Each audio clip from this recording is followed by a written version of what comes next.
Okay, folks, the hour is at hand. It is 6 p.m. and times have certainly changed. Who would have ever thought 40 years ago that there would be a room filled with Republicans 2 weeks in a row?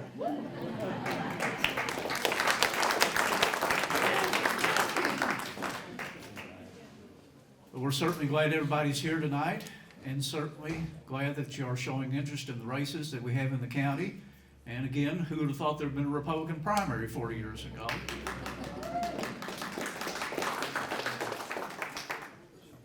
But as things have changed, of course, we must change with it. We must rise to the challenge that lies before us, and to govern wisely and govern effectively and govern with common sense and compassion. And I hope that's what all of our objectives are in this. As we always begin our county committee meetings, we're going to do the same thing tonight. I would like everybody to stand. We're going to pledge allegiance to the flag, and follow that, I'm going to ask our county treasurer, Danny Holt, if he would offer an invocation for our meeting tonight. I pledge allegiance to the flag of the United States of America and to the republic for which it stands, one nation, under God, indivisible, with liberty and justice for all. Let us pray. Our Father in heaven, we come before you tonight and we thank you and we praise you for your grace and your mercy. We come seeking your help, seeking your guidance and the leadership of your Holy Spirit. We just come thanking you for these that have put themselves forward to the service of this county, and we just look to you and ask your blessing upon each and every one of them. We ask your continued blessing upon our county. You very well know the things that we have suffered, the things that we have been faced with, and we just thank you that you are seeing us through it. We thank you for all the people that have come and helped us and been with us. Continue to watch over us, lead us, guide us, and we'll give you the praise, the glory, and the honor for it in Jesus' name. Amen. Amen. In fact, Danny mentioned blessings. How many of you saw that photograph made up by Kentucky Dam of the funnel cloud in the air last night? Anybody see that? And I think that was a blessing too. That funnel cloud did not touch down. So I think we have something to be thankful for just on the onset about that. Tonight we're going to, those of you that were here last week, we're going to follow a very similar format to what was utilized. We may do things just a little bit differently. We're going to pass the mic around rather than have everybody come to the podium and try to speak. I think that will help in the flow of answers to questions and make better utilization of our time. But we have our candidates for the Republican nomination for county commissioners in the 1st District is here, and that would be Eddie McGuire, seated to my far right there. And we have our candidates for the 2nd commission. A lot of competition in this one, isn't there? So we'll start here. Next is Michael Gordon, Rachel Yates, Tammy McCullough, Dustin Thompson, Marty Barry, and Keith Bratton. So glad to have everybody here tonight. I'm looking forward to what they have to say that way. And in the interest of fairness, we're going to have a lottery here. So I'm going to let, we'll start this in. I'm going to, got some pieces of paper folded up with some numbers on it here. And, oh, bless you. This does not show any prejudice. As long as you don't fill out the 7 3/8. If you want to freak everybody out, I could do this. That's wrong on so many levels. But I assure you, I will not wear this on a funeral.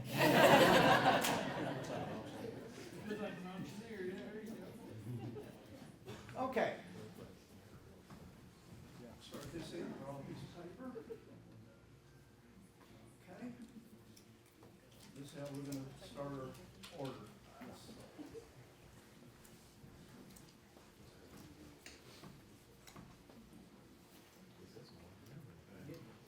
sorry. I'll do this one. Contested races here, so. I've got 7 Thanks, sir. You're welcome. All right, so what we're gonna do tonight, we're gonna give everybody up to 10 minutes to introduce themselves, tell a little bit about their background, why they're seeking this race, and what they would bring to the office of county commission. And then we will do it on a rotating basis, and we will rotate the question in this order where everybody will have the chance to answer the question first. Now, we did get some inquiries. We're keeping our questions general as possible, nothing candidate specific, but more issue specific, where each person has the opportunity to answer the same question and respond accordingly. We think that's the most fair way to do that. Other issues could be hammered out among the various campaigns, but for the purpose of this forum, this is how we want to operate and, again, be informational and informative. And again, we want to thank our representatives of the media for being with us tonight and giving coverage to this, because this is a newsworthy event. And again, it is the public that benefits from the knowledge and ability to disseminate that information and make an informed decision. Okay, so open your piece of paper. Who's got number one? I do. Okay, so we're gonna let Mr. Bratton go first. You have 10 minutes, and Go up there. you come up here. And we'll pass the mic around after everybody introduces themselves. All right, folks, I'm Keith Brenton. I'm a little long-winded, so 10 minutes is probably a good limit for me. I'm 62 years old. I've got 2 children, 7 grandchildren. I was born in Denver, Colorado, spent the first 26 years of my life there. Second 26 years of my life I spent in Las Vegas, Nevada. I've been here 9 years full-time. I've owned property here for over 15 years. This is where I plan to retire. And I bought that land with my former wife. She was killed in a tragic accident in Daytona Beach in 2012. I do have a lot of business experience. I've been in business since I was 20 years old. I'm the owner of the Beer Garden. We are the #1 bar nightclub in Western Kentucky. We accomplished that in 4 years. And just so y'all know, that place was my garage when we started. We didn't start with much. We built it up to be #1 within 4 years. That's the kind of thing I want to do for this county. I do have a lot of business knowledge. Besides the Beer Garden, I also started a company in 1999 called Diamond Heads. It's a motorcycle parts business. I started that in Las Vegas, Nevada. I started off in a 10-foot by 30-foot building, and within 4 years, I grew that company into a 7,200 square foot warehouse that I owned. It made me a self-made millionaire by the time I was 43 years old. I'm pretty good at making money. I've got a lot of common sense, very high IQ, and I'm offering my services to this county. I mean, I'll be straight up honest with you, I don't need the money. I'll donate the money. I don't need the money, I don't want the money. I just want to help. So, it is what it is. Look into my background, look into my success. You can see I do have a lot of business success. And I think that's very important because the county business is business. If you don't have any business sense, I don't think you got any business being in the county's business. I mean, let's just be honest. So, anyway, I'm not going to take much more of your time. You can look into my background. I'm at the Beer Garden every day. I'm real friendly. I'll talk to anybody. I'll answer any question you've got. So, please, if you got any questions, ask me. I'm an open book. I'll tell you anything you want to know. You may not like the answer you get, but I'm always honest. So, with that, I'll let the next person take over. Thank you.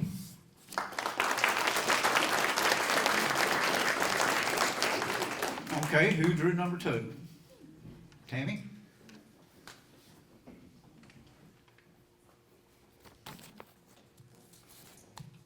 Good evening, everybody. I want to take the time to thank the Republican Candidate Committee for coordinating this event and the library for letting us use the facility.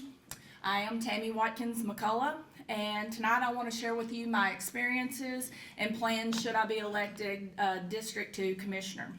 I'm a lifelong resident of Marshall County. My parents are Tim and Linda Watkins. I'm the granddaughter of the late Billy Watkins. And I reside in Draftonville with my husband, Steve, who some of you may know as Dr. McCullough. And our children are Tyler McKenty and his wife, Lauren, and Mariah Hayes and her husband, Drew. So as far as my experience and background, I'm a registered nurse, and I worked in healthcare for 26 years. I worked in surgery for 20 years, and the last 6 years of my career, I worked in information technology and administration. I left nursing in 2017 to start our small family business, West Kentucky Aquaponics. We've been in business for starting our 4th year, and I'm proud to say that we are growing every day, literally. And we were awarded Agribusiness of the Year last year by the Benton Partnership. So you may be thinking to yourself, why would a nurse, now farmer, want to be commissioner of District 2? Well, the short answer is I love Marshall County. As I said, I've worked outside Marshall County my entire nursing career. And now owning a business in the county has allowed me time to get involved in the community. I've served on the Kentucky Lake Chamber Board, the West Kentucky Chamber Alliance Executive Board. I'm a member of Kentucky Women in Ag, Kentucky Aquaculture Association Board. I'm now on the Long-Term Recovery Tornado Board and on the Republican Growth Committee. So serving on these boards has given me the desire to serve at another level. I am a busy person, but Benjamin Franklin once said, if you want something done, ask a busy person. If elected commissioner, I will be resigning from boards that I sit on, and Marshall County will be my priority. So how does my experience relate to being a commissioner? Well, as a nurse, you think of nurses giving medications, walking patients, bathing. But one of the biggest roles of a nurse is to be a patient advocate, the go-between between the physician and the patient. And that's exactly what a commissioner is. A commissioner is that person that is the go-between between the taxpayers and the county government. I also have experience in project planning, business experience. As I said, with West Kentucky Aquaponics, we started that from the ground up.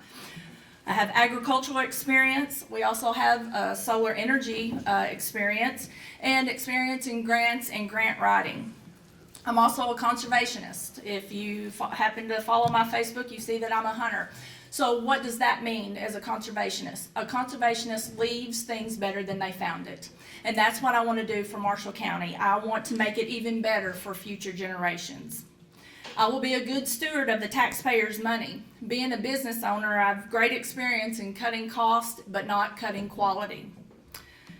So the things that I would like to focus on if I'm elected, the tornado recovery efforts, obviously. I want to assist and make sure that every person that was affected, that their needs are met. Infrastructure, the municipal water, I think we've all been talking about that quite a bit, but you know, unclean water is unsanitary and a health hazard, and we need to get the water to all the citizens in Marshall County. Also, internet and communication access. We've just come through a pandemic where many people were working from home. Children and students were doing their work from home, and we don't have good internet access. I live in Draftonville, and I've lived there for 28 years. I do not have internet access. The only internet that I have is AT&T, and that's because I'm grandfathered in. They are not updating the fiber optic cables. So this is something that, you know, I know both of these things have been in the talks. The current fiscal court has been working on these, but I think some of these are priorities and need to be pushed to the front. I also want to help with tourism. To bring more money into the county. As the pandemic is going away, we may not see as many campers and boaters, and we need to find other ways to bring money into the county.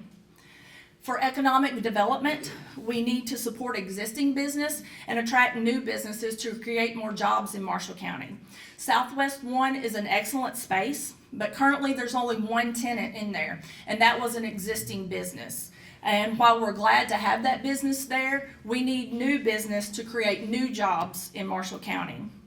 Also, the Chestnut Creek Sewer Project in Draftonville will hopefully open doors for restaurants and businesses to locate in the central part of our county.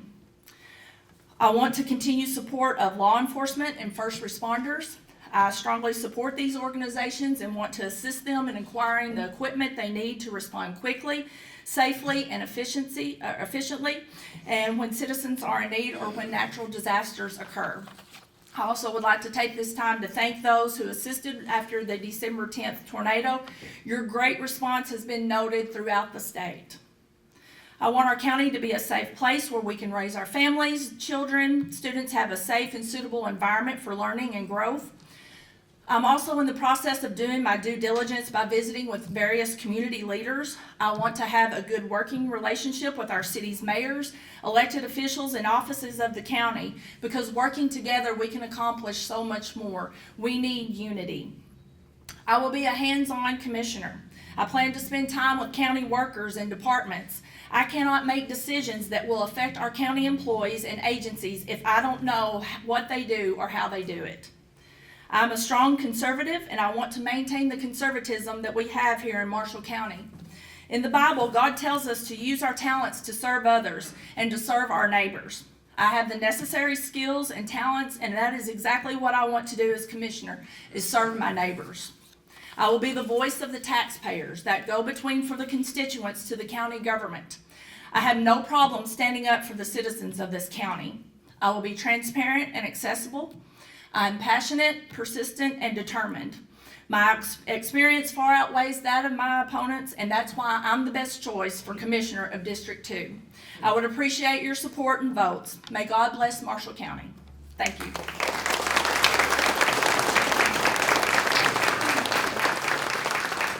Number 3. Mr. Barrett.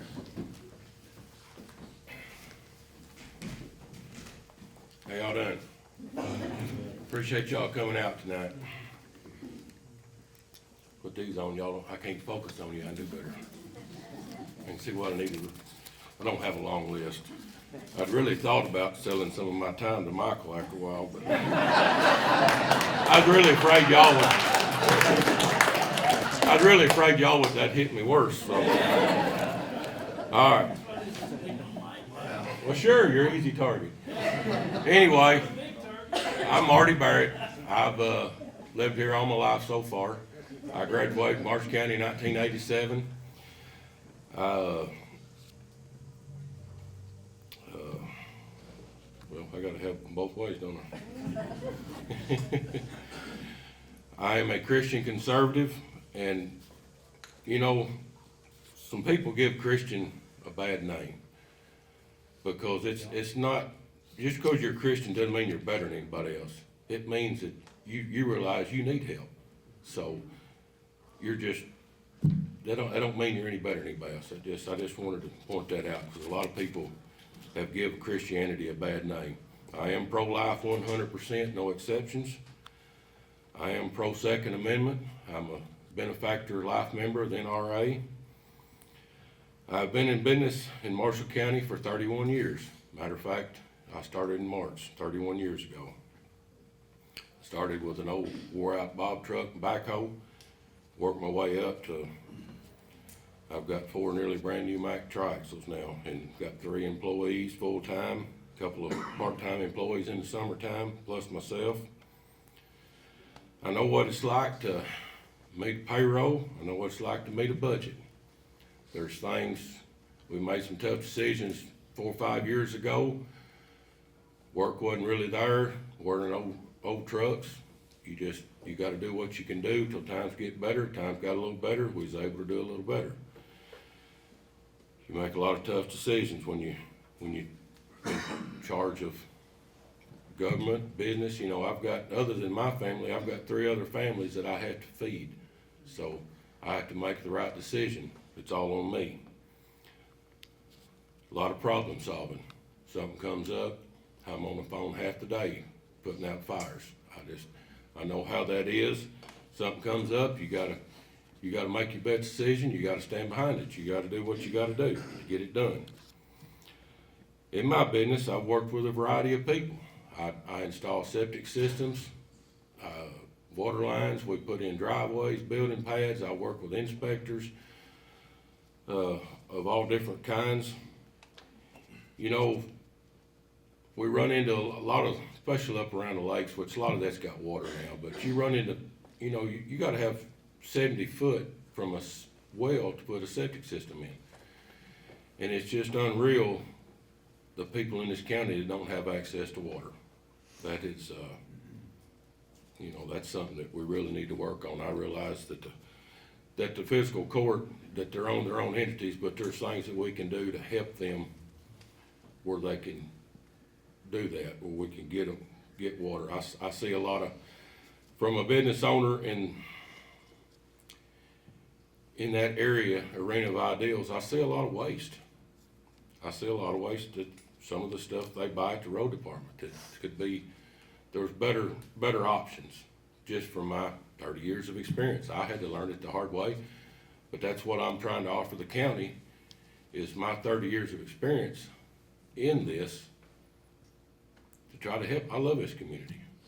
I've been fortunate to be able to travel and go to other places. About 2 weeks, I'm ready to come home.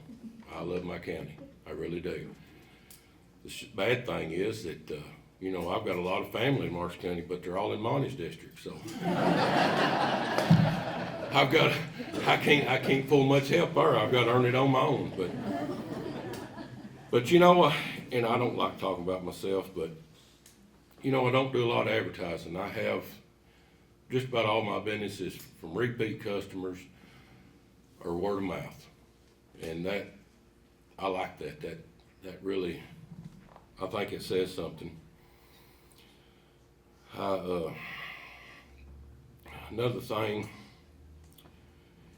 is, you know, I want to work with whoever gets elected. If I'm fortunate enough to be elected, I want to work with whoever gets elected for the betterment of the county. I don't like hearing, oh, he's over there talking to Kevin Spraggs, he's a Spraggs man. Oh, he's talking to Kevin Neal, he's a Kevin Neal man. I talk to everybody, people. I love to talk. I don't like talking up here. We'll go out there and sit on the tailgate and we can talk till midnight. I don't like speaking in front of people, but that's, you know, and that's just, so you're gonna see me talk to everybody. I'll even talk to Michael when I get a word in. If I can get a word in edgewise, I'll talk to him. But, yeah, I know I'm being hard. Yeah. Yeah, they did. They passed the hat around there. Yeah. But, you know, that's another thing. Anybody that knows most of the Barretts or Smiths or the rest of my family, just about all of them work public job at the plants or they work construction, but they also farm a little bit, some bigger, some little. So I've always been taught, you don't just go home at 3:30, 4 o'clock. You go home and change clothes and go to your other job. So I've always worked at least 2 jobs. Kind of got interfering with my wife's camping there for a while. I had to give up farming, but I still now I'm trucking during the day and then I excavate on evenings and weekends a lot. So I'm accustomed to working all the time. So I think I can handle trucking and excavating, and I can handle working for the county too. I'm involved. I attend an old-fashioned small church. Am a 4-H pistol coach for the 4-H kids. We teach the kids, you know, you need to teach them what a gun is. Teach them about it. Teach them safety. Because if they don't know, kids are naturally curious. They're going to go and play with it. If you show them up front what it is and how dangerous it can be, then they're going to be, it's going to be a lot better for them. They're not just gonna, they'll know what it is, they know it's okay, there's not an adult around if we find, you know, you don't play with guns. The guns have reasons. They can be fun, they can be used for protection. Also, I've been involved in a lot of charities, or a few anyway. A good friend of mine got killed probably 15 years ago on a motorcycle. So me and a couple other friends, we started a ride for him. We done a ride for 10 years. And we raised roughly $2,000 a year that we, his sister went to Marsh County Exceptional School. So we donated all our profits, every bit of it, to the Exceptional School. And we do, now that I'm involved in 4-H, we do a charity car show for 4-H that we raise money to, wow, I can't believe I've made it that long. But yeah, I'm glad I didn't see you that time now. But, you know, we raise money for the 4-H kids so they can, so it's easy on them. The parents don't have to spend a lot of money to do that. And, well, that just pretty well sums it up. I love this community. I think I can be a help. And if I do get elected in 4 years, if I'm not helping, fire me. I actually believe in term limits. I know especially on the national level, but on the local level, you know, you can get in there, and yes, the people can fire you, but if you get enough people, you can sort of get in there to where you're hard to get out. And I believe that, you know, 2 or 3 terms, let somebody else come along. You know, you've been in there, you've been effective a while, let somebody else come along and take their turn. That's what it was designed for. It wasn't designed for just one person to be in there to retire. But anyway, I want to thank everybody for coming out and listening to me, and that's all I got to say. Thank you.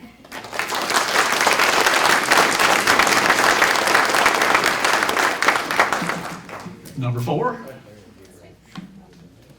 Rachel Yates.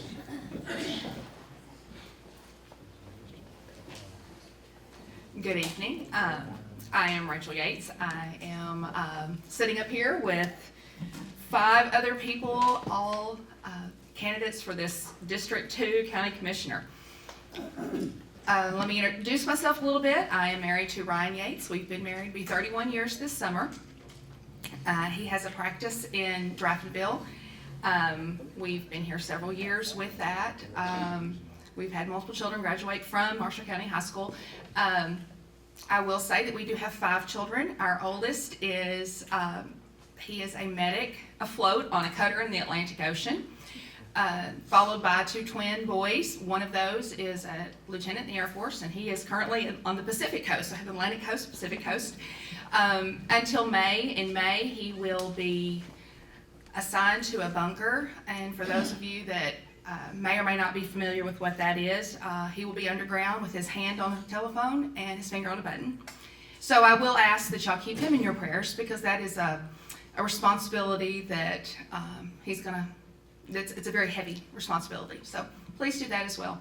His twin is a graduate of Transylvania University in Lexington with a degree in neuroscience, that he is currently in the process of the application process for the medical military school at Bethesda. He wants to be an Army doc. So I've got some very, my boys were raised with that philosophy of give back, and they grew up with, back up, let's see, 31 years ago, like I said, we've been married. I dated a guy with a pager, and he was a volunteer firefighter, EMT, that later turned into a full-time 24, 48-hour shift that was a firefighter paramedic. He did that for 18 years. And he left that, went to school again. I don't know, midlife crisis kind of thing, I don't know. But he went back to school. We had a couple more kids then, so we have now 2 that are still at home. One of those is a high schooler, and then one is a little girl, elementary school student. So that's kind of a little bit about our family. But I am going to jump ahead here and just say that during that time as a firefighter paramedic, we had highs and lows. But what has really been exciting is that we never walked away from it. So he responds with multiple departments here in Marshall County, still as a firefighter paramedic, which is kind of cool. We still enjoy that life. Probably the most intense call that he ever got would have been a phone call from me on December the 10th. He and our high school student were at the high school with the Marshall County Graves County game, and I simply made a phone call to him that said, we're okay, but we're not okay. Our daughter and I were underneath the steps when the tornado came through, and we did lose our home. But that's okay. It's all cleared, ready to go. We are so excited about starting back our new home. Next on the builder's list, so as soon as all the T's are crossed and the I's are dotted, we'll be back building again. We are out in Cambridge Shores, so we're excited about that. I will say that I had the incredible privilege of being involved with Marshall County in that I was a sports photojournalist with Paxton Media Group for several years, which covered all of Marshall County sports. I followed our athletes everywhere. I followed CFS athletes, Christian Fellowship athletes. I was able to report on New Covenant athletes. That was an incredible time. I got to follow them across the state. I went through other states with them, getting to know just that our kids were always represented.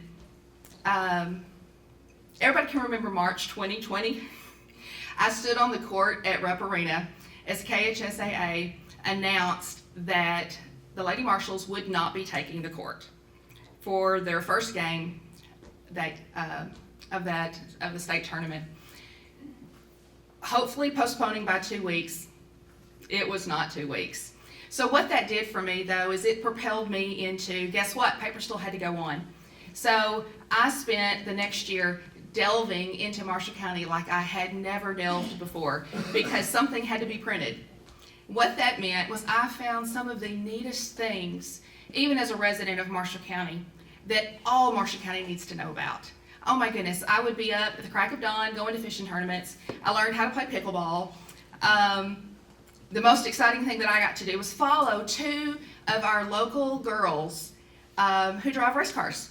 Whether y'all know it or not, we have 2, they drive drag cars. I got to ride second seat in one for a win, which was really cool. But what that did is it gave me an opportunity to see parts, be connected with different parts of the county that what we as residents maybe we're missing out on. We take for granted because suddenly what became important was social distancing, guidelines, and restrictions. Well, guess what? We can always fish, we can always hike, we can always bike, and those are things that we kind of forgot about, that we had access to. So during that time, it just was a reawakening to what we had available here in the county. Now I'm going to add to that as a business owner over the years, and then now with my husband's business here, I've been part of different businesses and been hired in with different businesses as startup marketing and media. And that's just been that's fun to go in there and just really kind of help that business figure out what is their niche and what can we do to make that happen. Now, all of that said, it's a lot about me. What does that have anything to do with being a commissioner? Well, let me tell you, first and foremost, I am excited at the potential of having, being able to help grow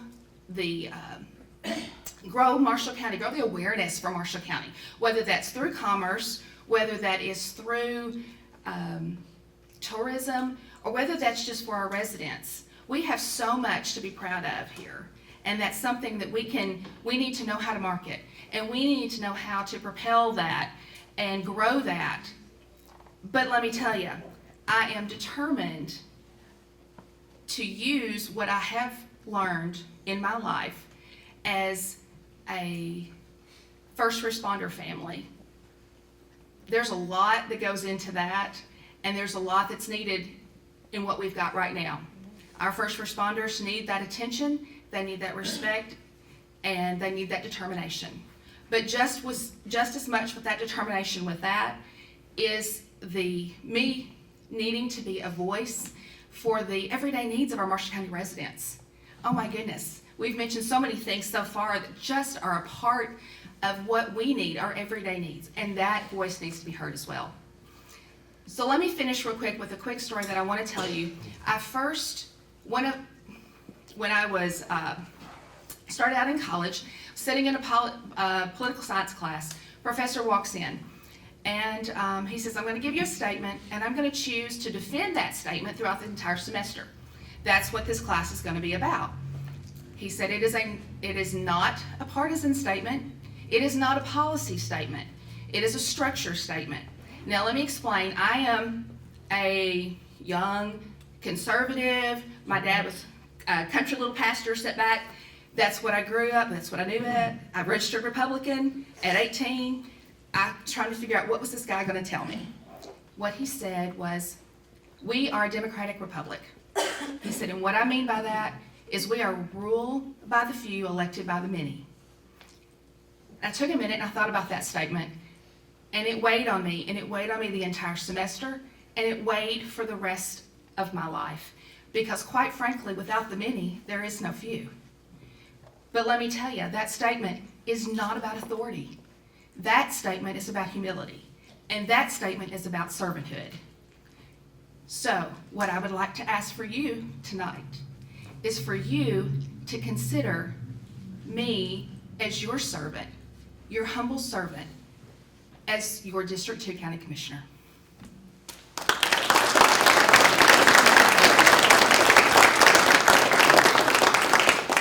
Number 5, Dustin Thompson. 5 must be my lucky number because every time I have to draw something out of a hat for one of these things, I get 5. I'm 5th on the ballot and I'm 5th. I'm right there with you. Good evening, ladies and gentlemen. I want to start off by thanking the Marshall County GOP and the Marshall County Library System for being our gracious hosts this evening. It's events such as this that allow us to share our thoughts and ideas between those of us who want to step into the role of public service and represent those that truly run this county, the people that are in it. To give a brief history of myself, for those who may not know me, my name is Dustin Thompson. I'm a lifelong resident of Marshall County. I'm the son of Jeff and Larissa Thompson, grandson of Johnny and Jane Thompson, as well as Blake and Peggy York. My wife is Gina Thompson, and my daughter is Alyssa. I'm a product of the Marshall County school system and a 2004 graduate of Marshall County High School. I'm a man of God. And while I know that I fail him daily, he stands with me through every struggle as I walk the path he's laid out before me. And ladies and gentlemen, I stand here before you, a proud patriot and citizen of the greatest country on this earth, the United States of America. This country was founded not by elites sent to impose their will upon the people, but rather by the people themselves.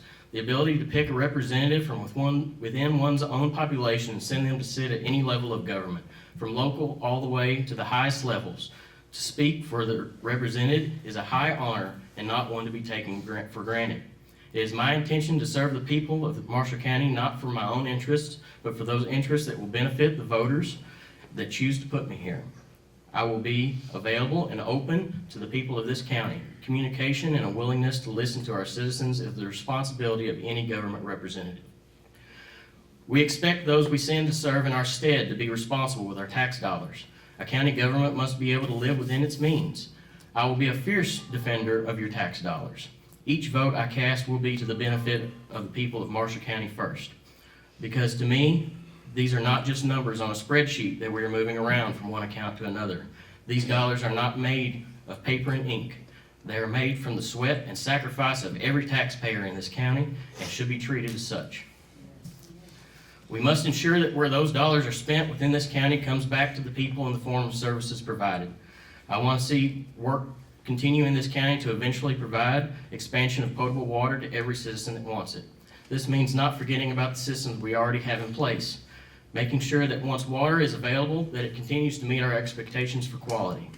Maintaining and expanding these services is work that we will see benefit from every day. In this day and age, the internet is as much part of our lives as flipping on a light switch. Access to broadband internet in the county must be made just as much a priority as water expansion. We must be willing to look to new technologies and options to make the internet reliable and accessible to any part of our county. The ability of our children to use internet services for schoolwork, our citizens to run businesses, and even just to stream a movie or TV at home with our families in our downtime is something that will affect growth in our community and make us an attractive place for people to want to live. We must make policy within this county that attracts new businesses, as well as retaining the ones that we have. We can put in place incentives that actively seek out those that would want to take advantage of the able and capable workforce we have in Marshall County. I come from a family that has instilled within me a strong work ethic, a willingness to get my hands dirty, and a mindset that the job is not done until the task is satisfied. I will work for the working people of Marshall County because providing good employment opportunities within the county keeps our tax dollars here, where they will come back to serve us. I want to take just a moment and thank all those in law enforcement and our first responders community for the hard work and sacrifices they put into their work every day. These people are there to support us on our worst days and the hardest times of our lives. And we must be willing to support them with supplies, facilities, and salaries needed to make their work safer and more effective. I want to see our jail and sheriff's department well-staffed and well-paid for the work they do. We must provide adequate competitive wages, and our deputies must have the budget to allow them and to have the equipment to make their jobs doable. Ladies and gentlemen, our jail needs some work. The jail is not something that most of us think about on a regular basis, but is just as vital a part of our county justice system as any other level of law enforcement. I want to see the facility maintained and improved so that it will be able to serve this community for many years to come. A history of putting off maintenance of equipment there and tightening budget has put the facility in a tough spot of trying to do more with less. Throughout the county, all of our first responders have a radio communication issue. Systems that don't work with each other, systems that don't meet the needs of those that use them, and systems held together with bubble gum and Band-Aids are not acceptable. This county government has spent millions of taxpayer dollars on expansion projects in the past few years with no plan to ensure our responders are able to communicate safely. No matter what your opinion of how the new 911 facility has been handled, it does not make any sense at all to have invested millions of dollars there when a deputy in the field cannot even communicate with the dispatchers in parts of this county.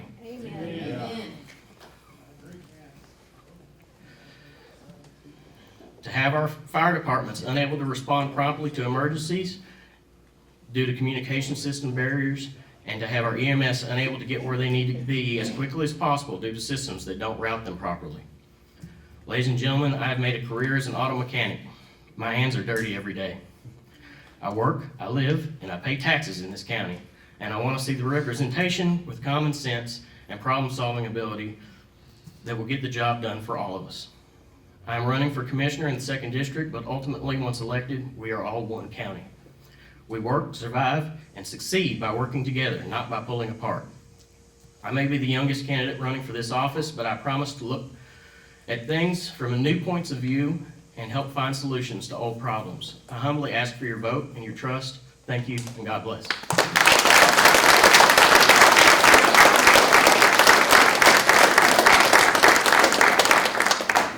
And I assume number 6 is going to be Mr. Michael Gordon. You know, they always say save the best for last, right?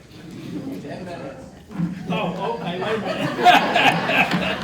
Let's save the best in the 2nd District, right? Many of you know me. I'm Michael Gordon. I graduated Marshall County in 1980. So, Jeff and Dustin, you're the youngest. I'm the oldest. So, a couple things, you know, and just the irony of speaking 6th is that somebody, Rachel or this one or that one, stole my thunder. So a lot of stuff I can be amen and because, you know, a lot of it I agree with, you know. I want to give you a little bit about my background, though. I'm a first generation high school graduate. It seems, wow, how is that possible?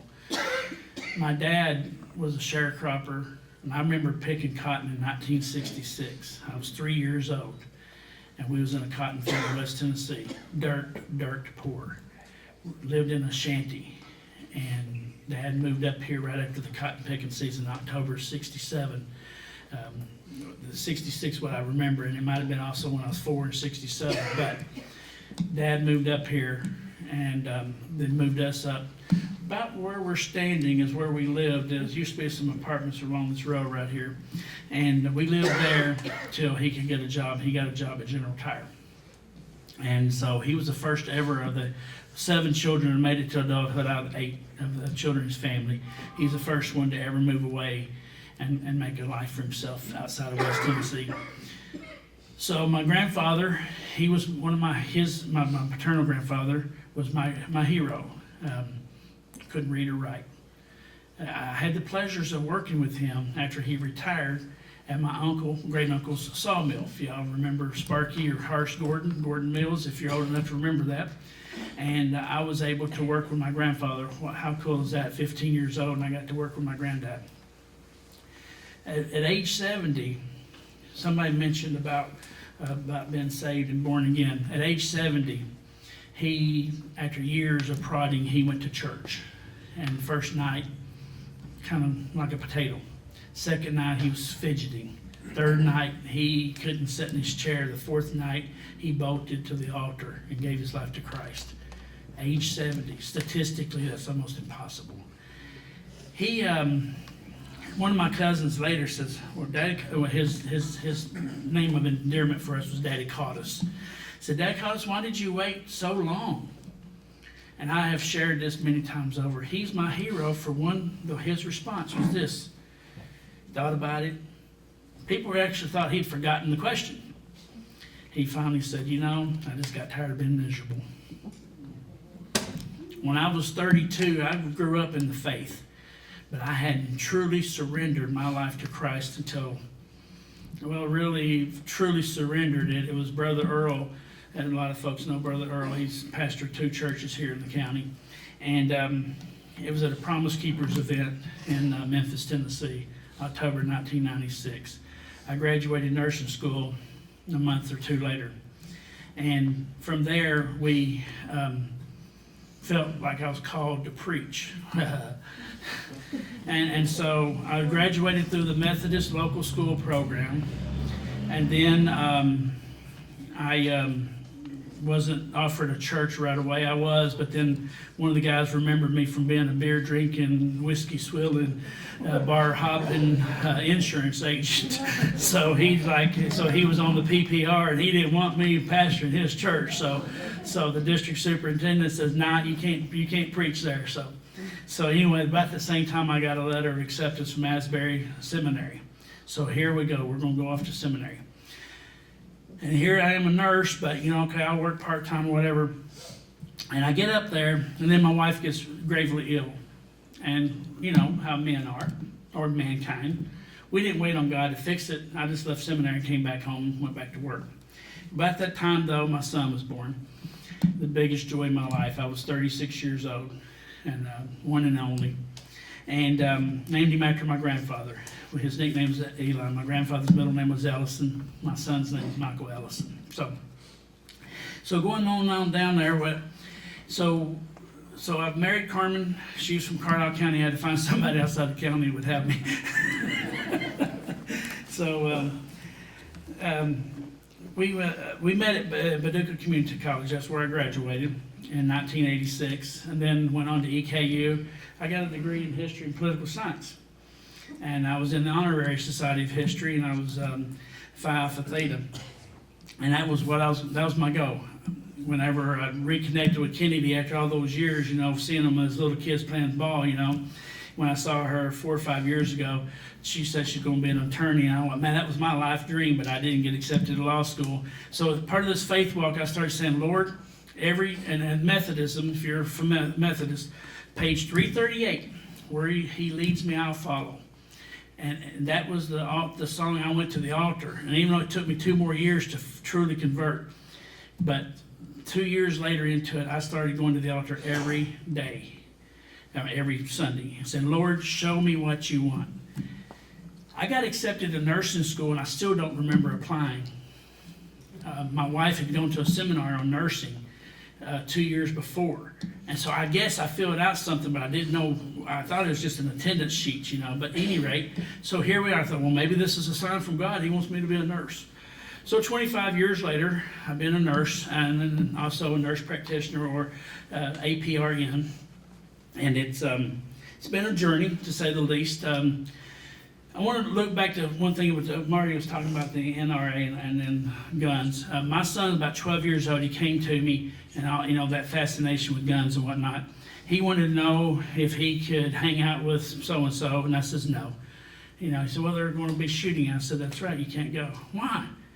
I says, because if you're going to know anything about guns, I'm going to be the one to teach you.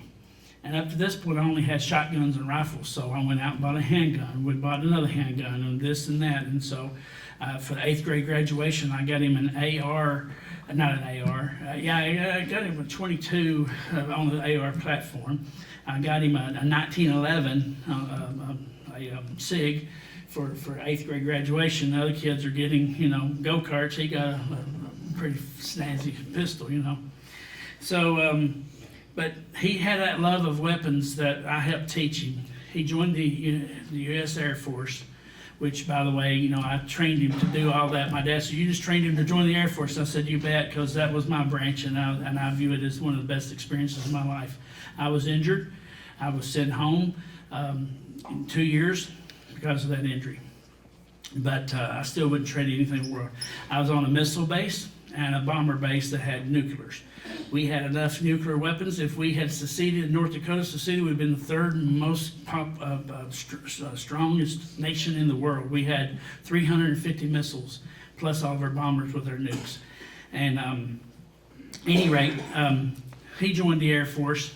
He became a police officer, security forces, so I have a great love of my fellow police officers. And so we, and now he's actually a firearms instructor, a range master, and he and his wife, she's a medic in the Air Force, and they will be traveling here soon.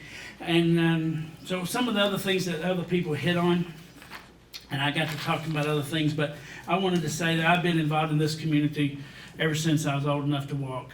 I helped spearhead, after my brother died, I helped spearhead the Vietnam War Monument on the Court Square. He was Kirtner's best man. I think he was best man for 5 people. So, everybody knew him well. But, infrastructure, we got to start thinking outside that proverbial box. I was looking, and you can buy water plants for $200,000, $400,000. Why can't, if the EPA and all those silly regulations allow it, why can't we put the water plant at the well out in the county, pump it up and send it out to that region? If we can spend $200,000 or $400,000, why not? I don't know. But we got to start thinking outside that box. Let's get a T-Mobile or one of those to start putting towers up in places where we can start offering. The T-Mobile box is like $50, unlimited access, unlimited internet, if you can get a signal. And so we may not have to wire everything, but so we got to look at it. And so also, just as a real fast note, I was nominated for the judge executive in 2006. Of course, I was unopposed, so it was a really easy nomination for the Republican Party. Then in 2018, I had the bright idea after Mitchell retired. I had the bright idea I wanted to be coroner. And so I was elected coroner. We saved lots of money. Talking about the first responders, my office, with Kirk's help and others, we have reduced the response time from an hour and 17 minutes to less than 45 minutes, and that keeps your EMS in the field, and that keeps people that might be having chest pain somewhere else, that gets that wagon back in service so we can to put them back. So when we get there, nobody wants to talk about jails, but I guarantee you, nobody wants to talk about the coroner. And so I appreciate your vote. I am the most experienced person to serve you.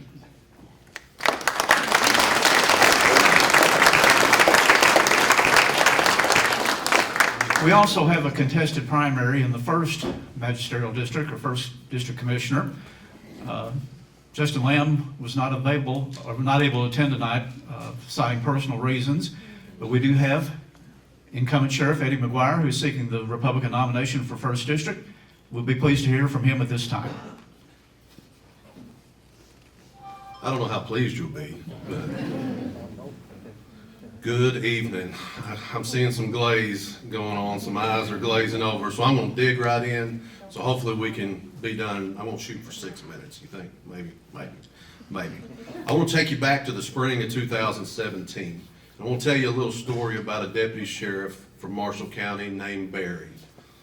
Not the Barry you're thinking of, if y'all know Barry. I would never tell a story about him, I promise. But he did bet me that if I mentioned his name tonight, he'd buy me supper tomorrow. So he owes me supper tomorrow. Barry gets a call on Highway 95, the 2 brothers fighting, about 2 miles south of Calvert City, just north of the drive-in. Barry gets there, he talks to the brother. Brother's like, yeah, my brother's, he's really, really drunk. He's mad at me. He lives right behind me, and he said he's gone over there. He said the last thing he said to me, he said, I'm gonna go get a gun, and I'm gonna come back, and I'm gonna kill you. Now Barry's like, we hear that stuff all the time, being a deputy sheriff, so he doesn't think a lot about it, until the next thing you know, he hears a 4-wheeler crank up over by the back house. So, sees a guy get on the 4-wheeler, starts driving around back over towards Barry and the other brother. And the last thing he remembers is Barry, that guy told Barry, he said, be careful. He said, he's very, very dangerous. That 4-wheeler keeps coming around. Barry steps out so he can see the guy. Because obviously if you're gonna kill somebody, you probably got a gun with you, right? He looks on the 4-wheeler, he sees the sheath that you put a rifle in to go squirrel hunting. Right here, that's where it was on my granddad's 4-wheeler. Doesn't see anything in it, but he draws down, he orders him off the four-wheeler. The guy locks it up. Waits for about 3 seconds, order him off the four-wheeler, negative. Revs it up, drives on by. Now, he uses pretty good restraint. He doesn't shoot him because he doesn't drive straight at him. Drives on around, drives on behind him, drives over into the front yard of the other guy's house. So I've still got a brother over here I'm trying to protect from crazy brother. Jumps off the four-wheeler, he takes off running. Barry runs over to him, chasing in hand. And Barry's not very fast, so Barry wasn't running quite as fast as he was. But right before the other guy gets around the corner of a mobile home trailer, he stops. He spins around and he kneels down. And he pulls out of his waistband a .357 revolver about that long. Now, obviously, Barry is in full pucker factor mode right now. Barry redraws his weapon. Of course, we can't run with our weapons in our hands, so he had to draw it down. He redraws it. He looks at the guy, and no matter what he says to this guy keeps drawing, keeps going up, keeps going up, keeps going up, until there's no other choice. Barry draws his weapon, fires, bam, bam. The guy spins and runs behind the trailer. So Barry retreats. He goes back, he finds a tree, sits there, waits for his backup. His backup's coming from Benton. You got Benton Police coming, you got Marshall County Sheriff's Office coming.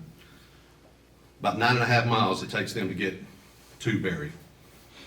Well, everybody gets there, command staff gets there, state police is coming, everybody and their brother's coming. Get the guy, get him medically treated, all this stuff. And as Barry's adrenaline's starting to drop, he wonders, he said, where's Calvert City Police? He said, they're 2 miles away. Why are they not here? So they get everything cleaned up, and even a couple months go by, maybe almost a year goes by. Finally, Barry sees one of the Calvert City officers on a call, and he says, it's been bothering me this whole time why you guys didn't come help me. He said, I called out, he's got a gun on the radio, I called out, shots fired on the radio, I called out, he's hiding behind the building. He said, you guys were 2.5 miles away. You could have been at my aid in 2 minutes from where you were at. He said, brother, I've been meaning to tell you. He said, we never heard a word of what you said.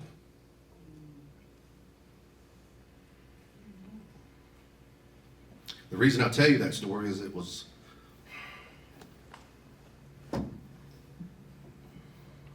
It was 5 years ago last Wednesday when that shooting occurred. And it changed that guy's life forever. Because his name wasn't Barry. His name was Eddie. They never heard a word. I could have been laying there dead for 6 minutes before my backup got there because we have an inferior radio system. That's 5 years ago. And we're going into our 4th year on this fiscal court. And we spent millions of dollars on a golden calf in Draftonville. That's right. A golden calf with the gold standard.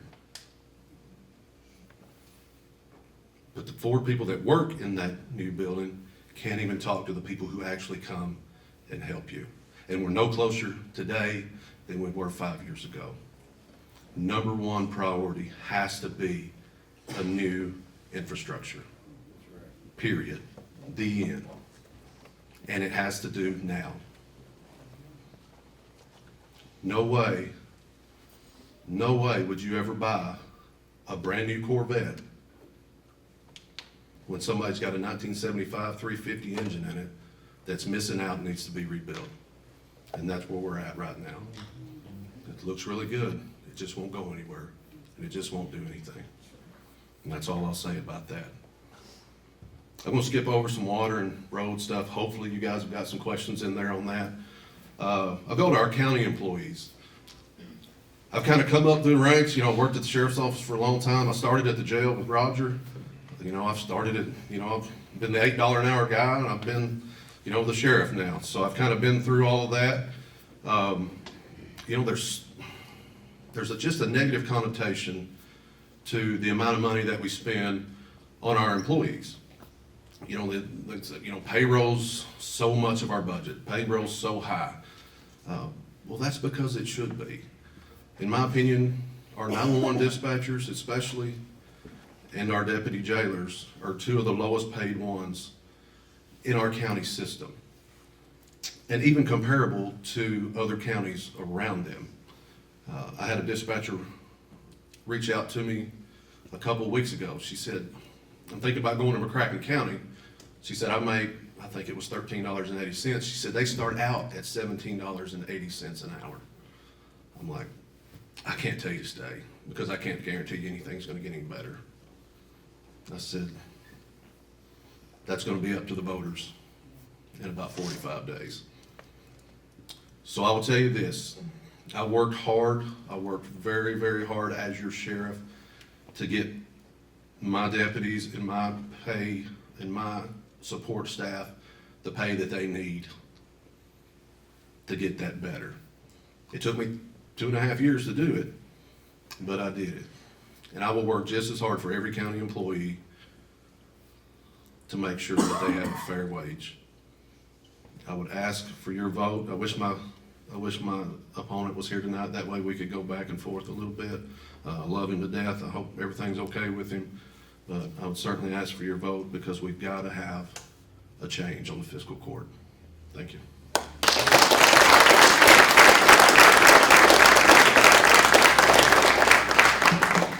Okay, a few housekeeping items. The candidates have brought materials about their campaign, and they are available here at the front, and I think some in the back, and they would encourage you to pick it up and learn more even after we conclude our discussions tonight. Also, we do have some cookies and refreshments back there, and I've been informed that somebody does not want to blow their diet, so if you would help consume some of those cookies, it would be deeply appreciated. And we may take a break in a little bit. We want to field a few questions before we do that. And also, to put a plug in, the Jefferson Day Dinner will be Saturday, April 24th at the Calvert City Civic Center, and 23rd, I'm sorry. And confirmed speaker will be 1st District U.S. Representative James Comer. I understand the representative from Senator Rand Paul's office will be there.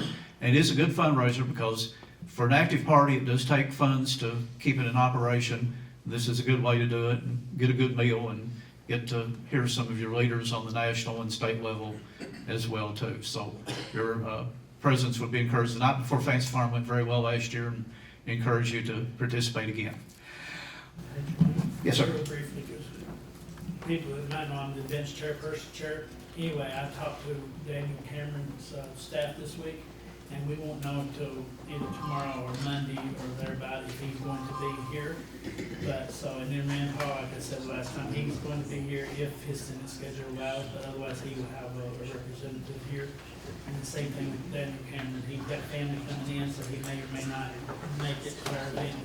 He'll send a representative as well. But it would be a good evening. One of our Republicans, I think, a little bit obscured in history, but probably one of the most clever ones was Calvin Coolidge. And these dinner meetings, Calvin Coolidge had a dislike for the Boston dinner parties. And he did attend them, though, and somebody said, Mr. President, it's well known you don't like these things. Why do you show up? His response was, gotta eat somewhere. But the food would be good, and of course the fellowship good, and it does support a good cause, so your participation would be encouraged. Okay, so what we're going to do now, we're going to do this in the order we draw. The first speaker will have the answer question first. The second one will get the next question first, and we're going to rotate around that. And, since First District is opponent's not here, we'll let him answer last there. And then at the end of it, I think our unopposed candidate, Marty, wants to say a few things to the group, so we'll let him do that at the end of our questioning session. So we will invite him to the podium at that time. Okay, so what we're going to do, rather than last week, have everybody come up here and have a traffic jam, we're going to pass the mic around that way. So I'm going to give this to Mr. Bratton first. And Thank you. let's see, I'll ask our first question there. So all the candidates, please take note of this and be preparing your answer, and we'll let him fill this one first. And this one's come up in several of the presentations we've had tonight, so let's go a little bit further in depth on this topic. Question one, How would you obtain a better knowledge of the needs of our first responders, and what would you do to make the needed items available and the jobs in these areas more attractive? Okay, well, first of all, I'm the owner of the Fair Garden. I see just about everybody in this county at some point or another. And I talk to a lot of these officers. I've heard about these radios not working, and that's dangerous. We can't have these cops out there with no backup, no way to get any help. I mean, come on, it's crazy. So we gotta fix that. I am an open book. I'm easy to talk to. Anybody can come talk to me. If you got concerns with this county, tell me about it. I want to fix things. And I don't want the money. I'll donate that money back to the county until those radios are fixed for them cops. That's a fact. I will do it, and I'd encourage the rest of these folks up here to donate their money if they get elected. Let's get some things fixed around here. It's high time we fix things. I've heard a lot of talk, but you know what? It's time for the talk to stop and the action to start. In my life, I don't do a lot of talking. I work. That's what I do. I work. I get things accomplished because I work. I don't know what else to tell folks. I mean, I'm willing to do the job. If you think somebody else is better qualified, hire them. I got no problem with that. My life is full. I've got a great life. I want to help, but if somebody else is more qualified, I want what's best for Marshall County. It's not about me. I don't care about this job. I don't care about the money. I care about helping Marshall County. That's why I'm doing this. So I can only speak for myself. I'll let the rest of these folks tell you what they think.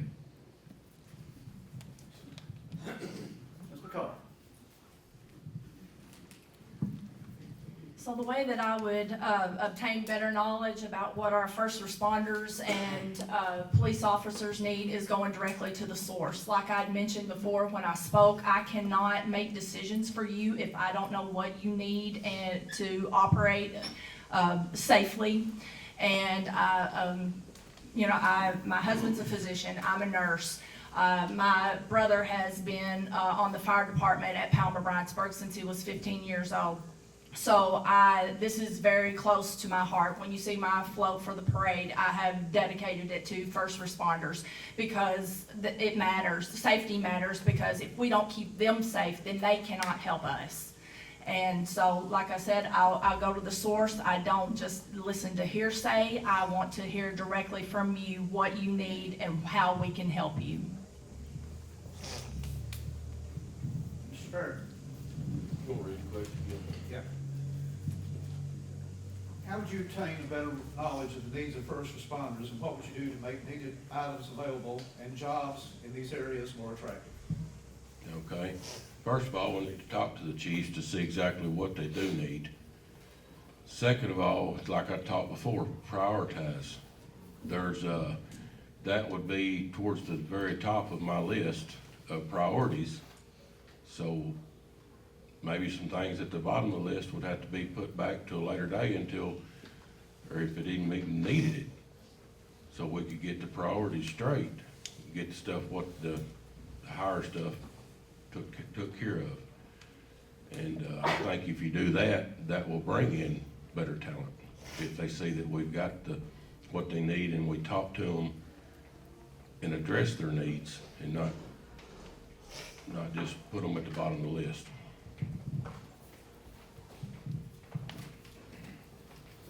Ms. Yates. Well, first of all, I can say that as far as knowing what they need or finding out what they need, first off, we have a radio in our home that goes off, or it doesn't. But that is something that we experience firsthand. With that, he's a regular attender of meetings. I go to meetings. This gives us an idea of what's going on. So that's a little background, but first and foremost, if you want to know something, you're gonna have to ask somebody. You can never assume that you know what is going on. So you go straight to the source. There is if there is a situation the best thing that I can think of is that I'm not gonna have an answer for everything that comes up. My job would be to ask the question, find out what the situation is, but then I have to also step back and figure out what my role in that is. And my role may not be to solve that, but my role may be to find the person who can. Because I'm not gonna have all the answers, but I'm gonna be able to find the person who can have all the answers. And that's not gonna be, I guess thinking about a pie, if you take the different pieces together, you've got to have each of the pieces of that pie. Each person is going to represent a different need. And when you put that pie together, that pie is going to service our situations. But when you start taking out pieces of that and you leave somebody out, you're never going to be able to solve the problem. So ultimately, what I see would be my role is to first off find out what the situation is, what are we missing, where are the gaps, and then begin to put those people in place to make sure that we don't continue to have those gaps. And like Marty said, there are going to be things that have to be prioritized. There are lots of things that are going to be great to get accomplished. There are a lot of trees in our forest, but the fact of the matter is we have got to pick out which trees are most important at this point. And I think we all have a pretty good idea that without those trees, we can't move to the next layer. So what I completely agree that prioritizing is going to have to happen. Mr. Thompson. Question again, how would you obtain a better knowledge of the needs of the first responders, and what would you do to make needed items available and the jobs in these areas more attractive? One thing about me is I'm not afraid to communicate with anybody.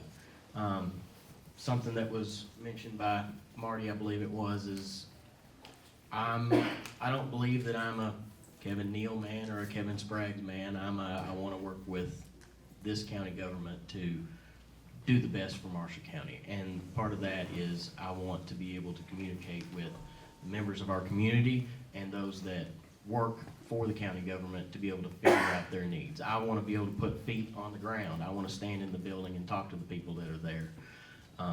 Being willing to communicate and listen to the needs is the biggest part of how you figure out what exactly works for everybody. And what works for one fire department may not be exactly what works for another fire department. But right now, what we've got is we've got different systems that don't even communicate with each other.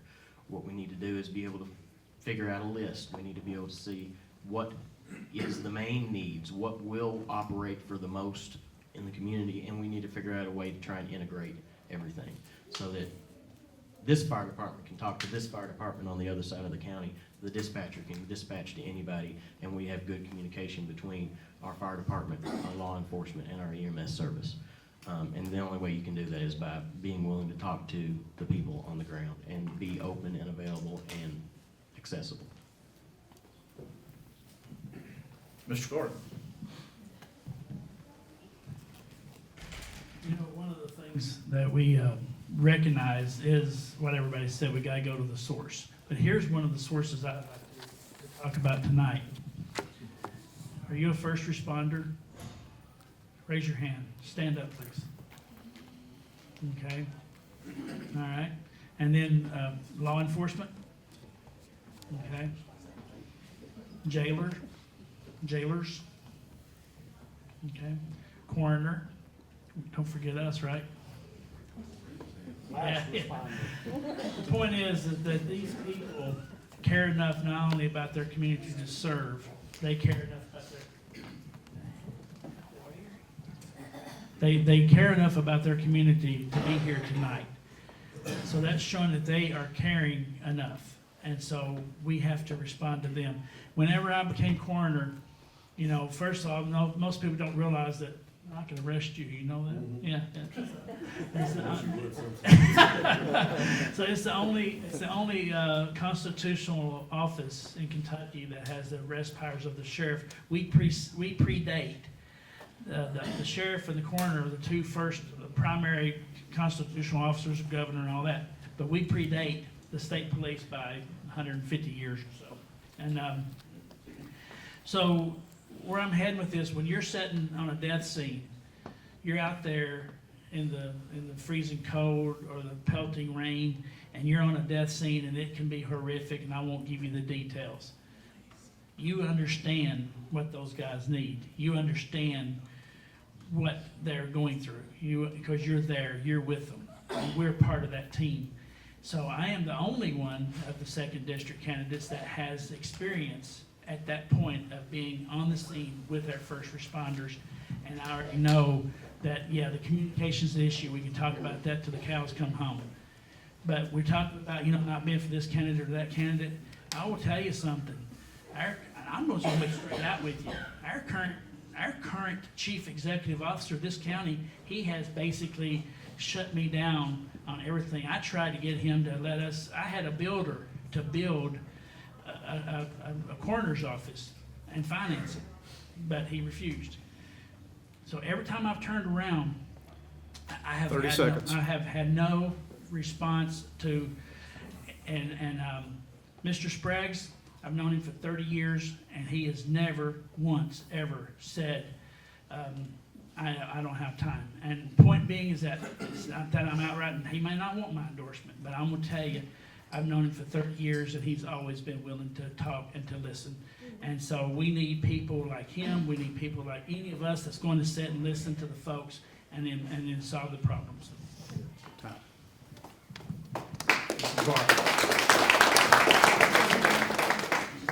It's gonna be rough going last every time, because everybody texted.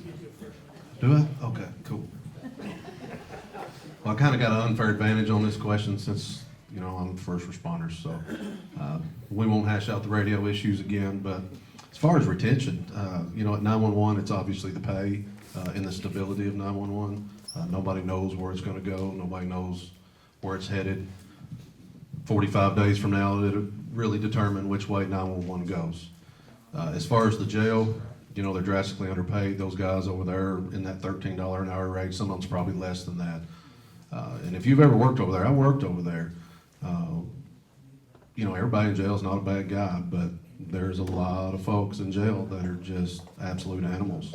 I'll just go ahead and tell you, there's a small portion of it, and we don't go out saying that. Rod, you don't hear Roger talking about that kind of stuff, but that's the stuff that they have to deal with, and they have to go home to their families with, and they deserve more money.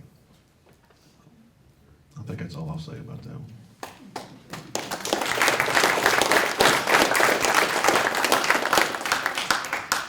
Okay, question number 2, and Ms. McCullough, we'll let you go first on this one.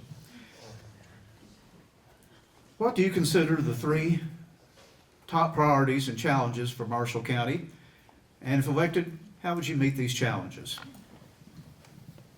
You have 3 minutes. One for each. Oh, gosh.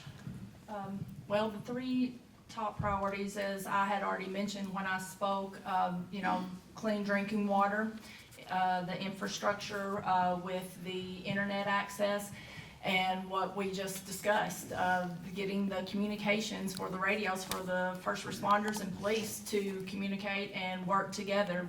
Those are, to me, what would be the top priorities. And I would have to work together with the rest of the court, but I think these are things that we all agree on, no matter who gets elected, and to get those things accomplished.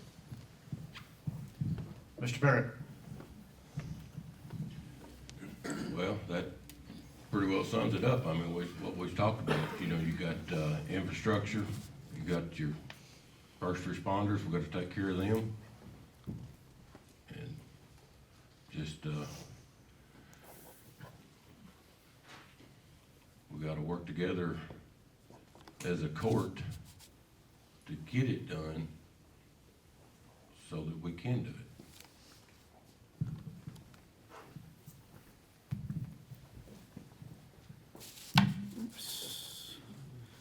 Ms. Yates. Yes. Question one more time. Since we're back. Okay, well, oops, let me reset that. Okay, the question again, what do you consider the 3 biggest challenges to the community, and how, as commissioner, would you help meet these challenges? Okay, I'm gonna go off the rails just a little bit here. The 3 things that I think come to mind, transparency, cooperation, and long-term recovery. I think transparency says a lot about what we're able to do as far as working together. Cooperation is a huge issue. We don't have to agree to work together, but we do have to agree to work together. And I think that is a huge focus for our county right now in moving forward. And then I think the third one, honestly, just jumps right to the forehead, is what are we gonna do with our long-term recovery of Marshall County? We're not just talking about budget issues, we're talking about homes, we're talking about replacing people back where they were. The hundreds of homes, and I don't know how many of you have been out through the Cambridge Shore and Sherwood area, out through West Paducah. The devastation, it looks like bombs have gone off. So quite frankly, we have homes, people that will never return to Marshall County. But at the same time, we can't leave that devastation there. I don't know, roads are a huge, big deal, and part of that recovery and part of that cooperation is gonna be our roads. You can't drive down Cambridge Shore Road, the Bridge Road anymore. It's not possible. I mean, you can drive through it, that's not what I'm saying. But ultimately, that factor comes into play for not just the homeowners that will travel back and forth down that road. As we begin to build homes, you're gonna have construction equipment coming back and through there. With construction comes accidents. You're gonna have fire trucks, ambulances trying to get down these roads. We've got mail carriers that are not gonna be able to get up and down the roads. This is just one element of the long-term recovery. So when you look at that, it's an umbrella. It's an umbrella that underneath that will be our roads. Underneath that will be our communication system. Underneath that will just be relocating. Underneath that will be what will our tax base look like. We're fortunate right now in a market value where people are paying higher taxes as houses are sold. But what happens when nobody is rebuilding and market values change? And what happens when, as far as individual tax basis, we've got East Marshall that is gonna have to put a fire station back together. They're gonna have to put a department back together, and residents are missing. So I think that is something that, but yeah, transparency, cooperation, and long-term recovery. The whole infrastructure of the area needs to be rebuilt. Ms. Thompson, Mr. Thompson. I hate to put it into three, but if we had to, like we've already said, it's kind of going to be water, internet, and making sure our county employees are taken care of at this point. You've got inflation running wild right now. You have to be able to make a living doing no matter what you do. We have lots of county employees, whether they be deputies, road department, anything. The jail definitely needs to be able to make a competitive wage so that we can hire people that are willing to stand in there and do the things that they need to do. We've gotten raises for our deputies here in the recent time, and our jail hasn't received the budget that they need to be able to do that. Budget for maintenance at the jail. Our roads, like she said, our roads are deteriorating due to all this cleanup effort from the tornadoes. We've got to be able to pay these people that are going to go do this work, that are going to maintain this system for us. As far as water expansion goes, it's something it's probably not going to be something that's done in 4 years. It may not be done in 10 years, but we're going to do the things that we need to do to push forward so that there's always forward movement. We can't be stagnant. We can't put something like that on the back burner, because think about expansion in the county. If you want to move out to an area, when I built my house, I'm 700 feet from the end of Jonathan Creek water. I had an option of digging a well for about $5,000, or it would have cost me $4,500 for Jonathan Creek to extend 700 feet to my property.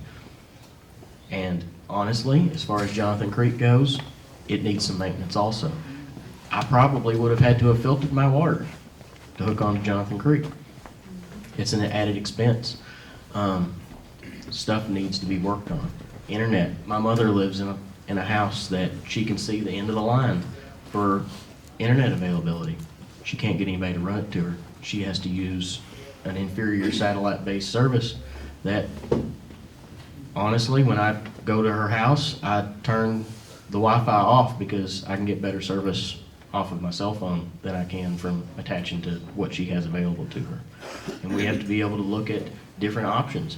There are new things coming up. We have competing areas of internet that one area can't service another. 30 seconds. You can see it from across the road, but maybe you can't get service from it. We have new things coming up. We've got Starlink. We've got systems that don't require you to be in a certain area.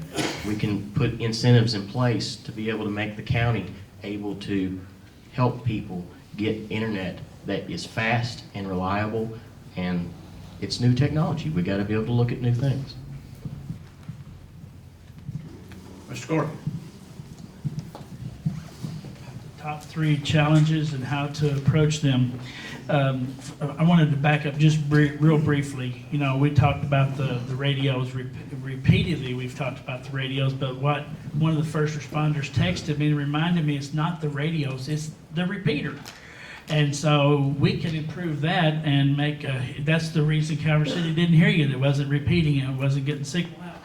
The other thing is that, you know, from a standpoint of taking care of our folks and our volunteers, 5 or so years ago, the then fiscal court, now the current fiscal court, gives $0, zero, to the search and rescue squad. 0. That's just unacceptable that we expect them to be out there for 9 days looking for a drowning victim in an ice storm or whatever we had all those years ago with 0 support from our taxpayers. So yeah, we've got to do that. Going back to the question, you know, I look at it. So I look at it more like kind of like the Field of Dreams. Build it, and they will come. We need to start building up and trying to recruit a conference center, a hotel center. We need to try to get, you know, entertainment, a go-kart track, or bring some of the stuff back that we all enjoyed as kids, you know.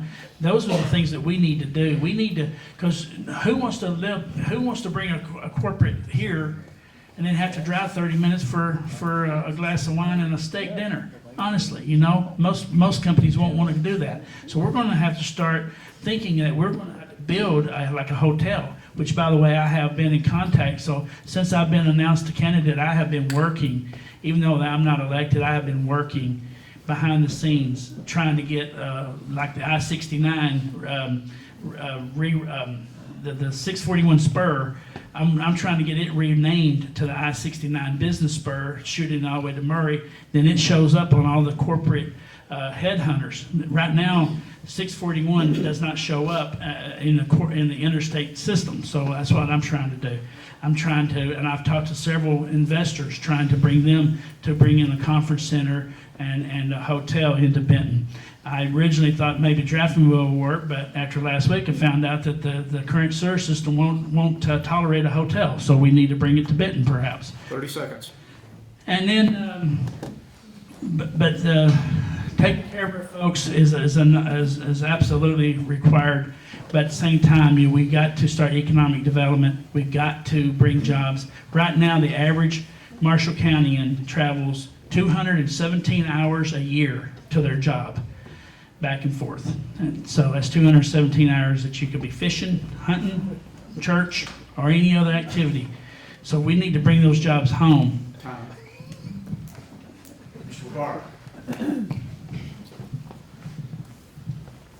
Number one, before you can do anything, is you need a new fiscal court. You need a new fiscal court. That's what's holding us back in your permitting and business and economic development. If you don't get a fiscal court that can respect each other, lovingly disagree, we're going to be stuck in this dark tunnel that we're in right now. Amen. Number two, I'm going to go with the radio system. First thing, if I'm blessed to be in office January 1st, we're going to start working on the radio system. Hopefully, maybe it'll already be about halfway done before January, but we've presented quotes before. They fell on deaf ears before, at a tenth of the cost of what we're possibly going to with a state police system that everybody's going to have to spend. Your fire department's going to have to spend $12,000 a person for a new mobile radio that goes in their car and a new portable radio that goes on their waist to ever even join it, and that's just not, it's not feasible. But there's an agenda to be a regional 911 center, and that's why they want to go to that 700, 800 megahertz state police system. It's not what's best for Marshall County, it's what's best for 911. The third thing, branding. I think Michael kind of touched on it a little bit. We're branded as the South's Great Lake. You know, any branding, and I've kind of broken that rule with my signs. I changed my sign color. I got yelled at for that. But, you know, we posted on all of our cruisers, let's push towards that entertainment destination. Aurora would make a great little Branson. I mean, on that south end of the county, you know, Aurora's kind of, and they're in my district, so I'm gonna pump them up here. They've got some of the most beautiful landscape out there. They just kind of need a hand up. And sometimes our economic development doesn't really match our branding. We've kind of been focused, it's kind of been all or nothing with Southwest One here in the last couple years. So Southwest One's not necessarily a bad thing, but right now your problem is not job shortages. Right now your problem is workforce shortages. But I guess branding would be my number 3, and I'll concede with that.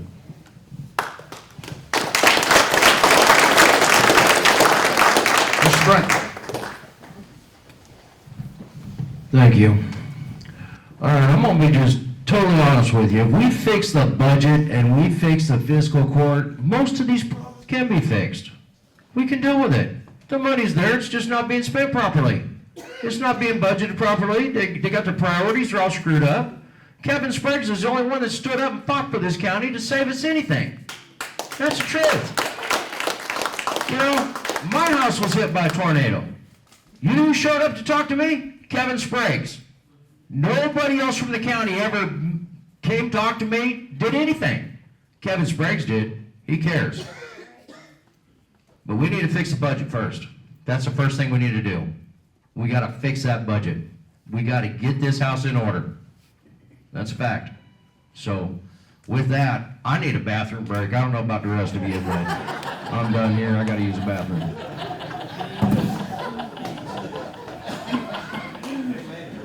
Talk about a hint. We'll take a break. Be back in about 10 minutes. Okay, folks, we'd like to field a few more questions, and we want to first thank everybody that did submit these questions. And I think they're very relevant and dovetailed in very well with what has been highlighted in the introductory statements made by each candidate. So let's now go to question number 3. And Mr. Barrett, it'll be your turn to respond to the question first. We've heard many statements tonight made about spending, about how county funds are expended and utilized. If elected to the commission, what changes would you implement in the spending in the Marshall County Fiscal Court budget?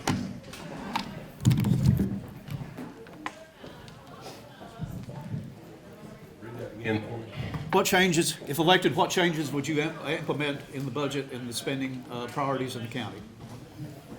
well, as far as priorities, what we talked about, you know, start at the top with your best priorities and work your way down. As far as what the budget is now, I really don't know. So I just had to go from there.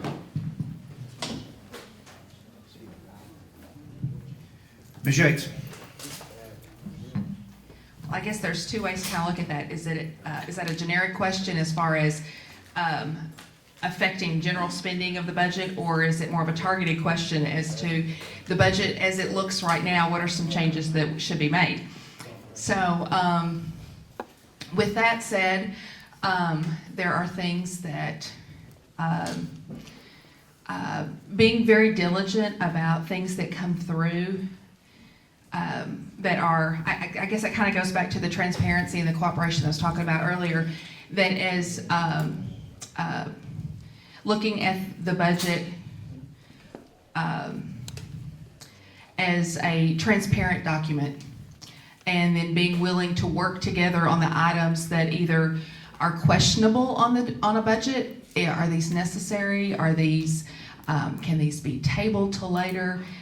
cooperating and working together to see if those items are necessary. I think is first of all, a general topic when looking at a budget. I know whenever I'll be being transparent again. We do not get a paycheck. We work when the money comes in, we get paid, and when it doesn't, we stretch it till the next dollar. So working off of a budget is very strategic as far as, do we need to spend this right now, or is this something that can wait? When we go to buy something, is this the right purchase to make? Is this the right particular one to make? So I think I'm gonna throw in that communication issue right now.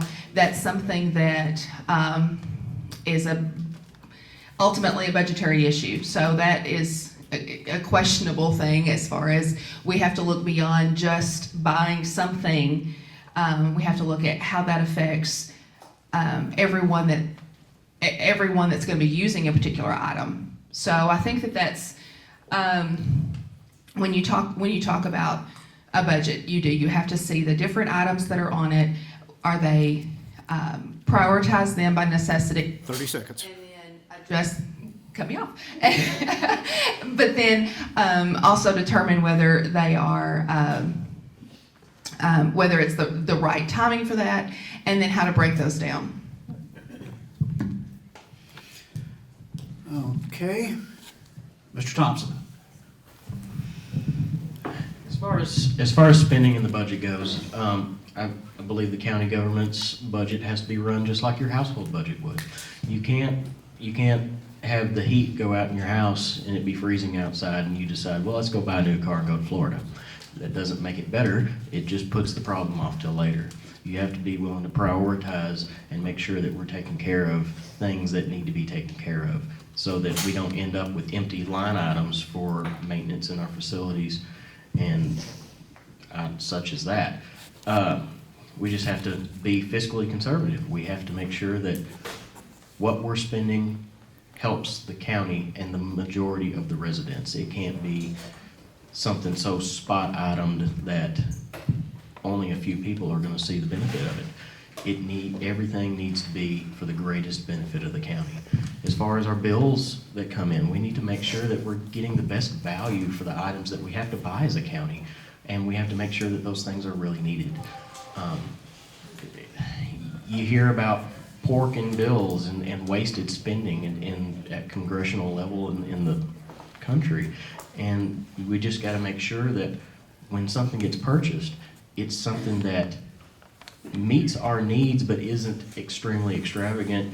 And just because, yeah, that may be the best of the best of the best, but is something that's half that price completely adequate to do the job? It's just something we got to look at. Everything needs to be able to be gone through, everything needs to be able to be seen, and we have to have transparency within where the money is going and how it's spent.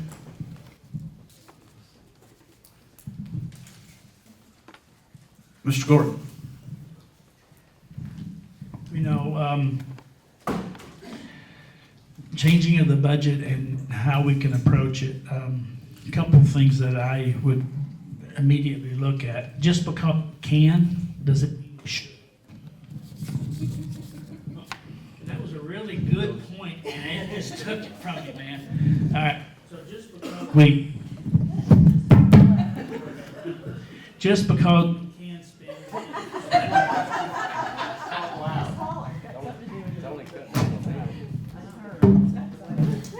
Just because we can, don't mean we should spend something. I broke my own rule. I had a car. I ordered a brand new car. I've never owned a brand new car. So I thought, you know what? I'm almost 60. I'm gonna buy me a car. Should have? Probably not, but I did. But government, we don't need to approach it from that angle. We need to look at it and say, do we have to do this? Like I think Dustin mentioned, and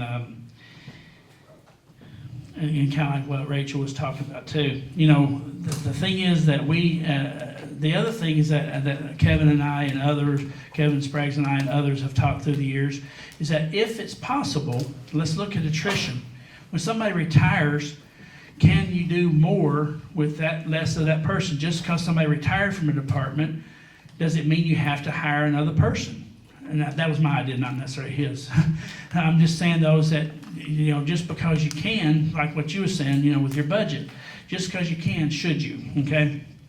And then, Rand Paul proposed many years ago the penny plan, where he would take 1% off every year for so many years. So if we could create something like that, maybe, but we have to look at how we generate revenue too, because we fund a lot of this county off the occupational tax. And I alluded to it earlier.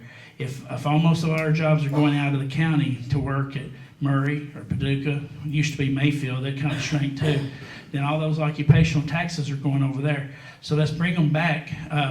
At a point of clarification that the water system, the sewer system in Draftonville, the infrastructure's there eventually, so they can have a hotel hopefully in the future. So, and then Aurora, people talk about why it died. It died because I-24 went around. As I remember when I was a kid, 30 seconds. you would take 10 minutes sometimes to get pulled out on 68 because of the traffic. So we've got to bring back, like Eddie was saying about the branding. So get everybody to Marshall County. Mr. McGuire? Mr. McGuire? I'll try. Well, we've got,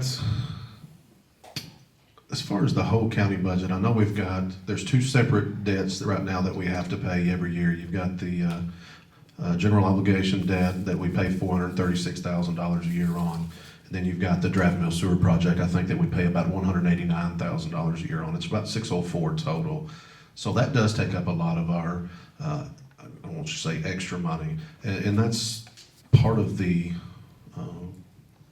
concern with 911 is a lot of those things that are spent that we don't need. On top of that, it's borrowed money. So not only that, we borrowed $7.3 million on that obligation loan. In 20 years, we will have paid $1.9 million in interest on that loan. So not only did the chairs cost $2,000, you're paying interest on them. So those are some of the frustrating things with our budget. But we just got to get back to the basics. Number one is our safety. Number two is our county employees. Everything else, economic development, and everything else has to be prioritized below our county employees, because you don't have a service. You don't have a county service without the employees that work there. You don't have a sheriff's office. I mean, I don't take most of the calls. It's my guys and my gals that take the calls. Roger doesn't watch the jail by himself. It's all of his deputies that do that. The parks department, it's not just Brittany, it's all of those folks. And I could go on and on. GIS is another forgotten department. I looked at their salaries the other day, and one of those guys, I said, you're smart enough, dude, you need to go. You should go somewhere else, because you don't make near enough for what you do, because he's at our office all the time. But yeah, we just got to prioritize. We got to prioritize just like you would at home. Food, clothing, housing, transportation, those things come first. Then we can worry about the rest of it. Mr. Brent? Repeat the question, please.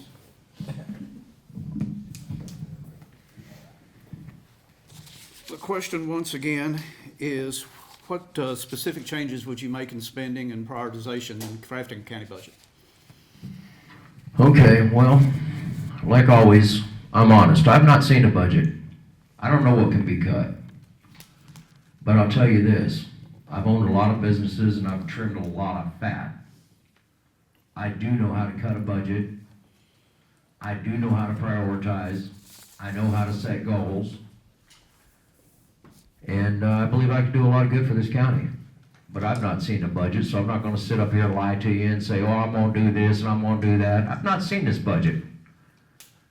I've heard several things, like those chairs at the 911 center. $2,500 for a chair? And then did you all know they bought 7 of them for 4 employees? I mean, whose ass is going to be in the other 3 chairs? We didn't need to buy that. This kind of stuff is ridiculous. It really is. And I know that I can help. I'll cut the fat. And we'll get everything that should be prioritized, we'll figure it out. I'm really good at this stuff. That's why my business is number one. We're not number one because we're slackers and, we waste money and we do this and we do that that's not necessary. We only do what's necessary. We built our business properly, and that's what I want to do for the county. I want to do things properly. And for the most part, it's not been done properly. That needs to change. So I'm not going to make a bunch of promises. I've not seen a budget. Once I do get my hands on it, believe me, I'll go to cutting the fat real quick. Thank you. Colin. I'm like Eddie, this stinks, going last. Everybody's already said what I was thinking, but we are on the same page. Prioritize between wants and needs, and large projects such as the 911 center. If you've been in any type of project planning, you know that they're done in phases. And to me, I think that there should have been an estimate put forth before things were ever purchased. An estimate, you may not know exactly, but you'll have a good idea of what you're going to spend. And that way, the court wouldn't have been surprised when the purchase order came up for those chairs that were already purchased. Again, find ways to cut spending without negatively affecting the county.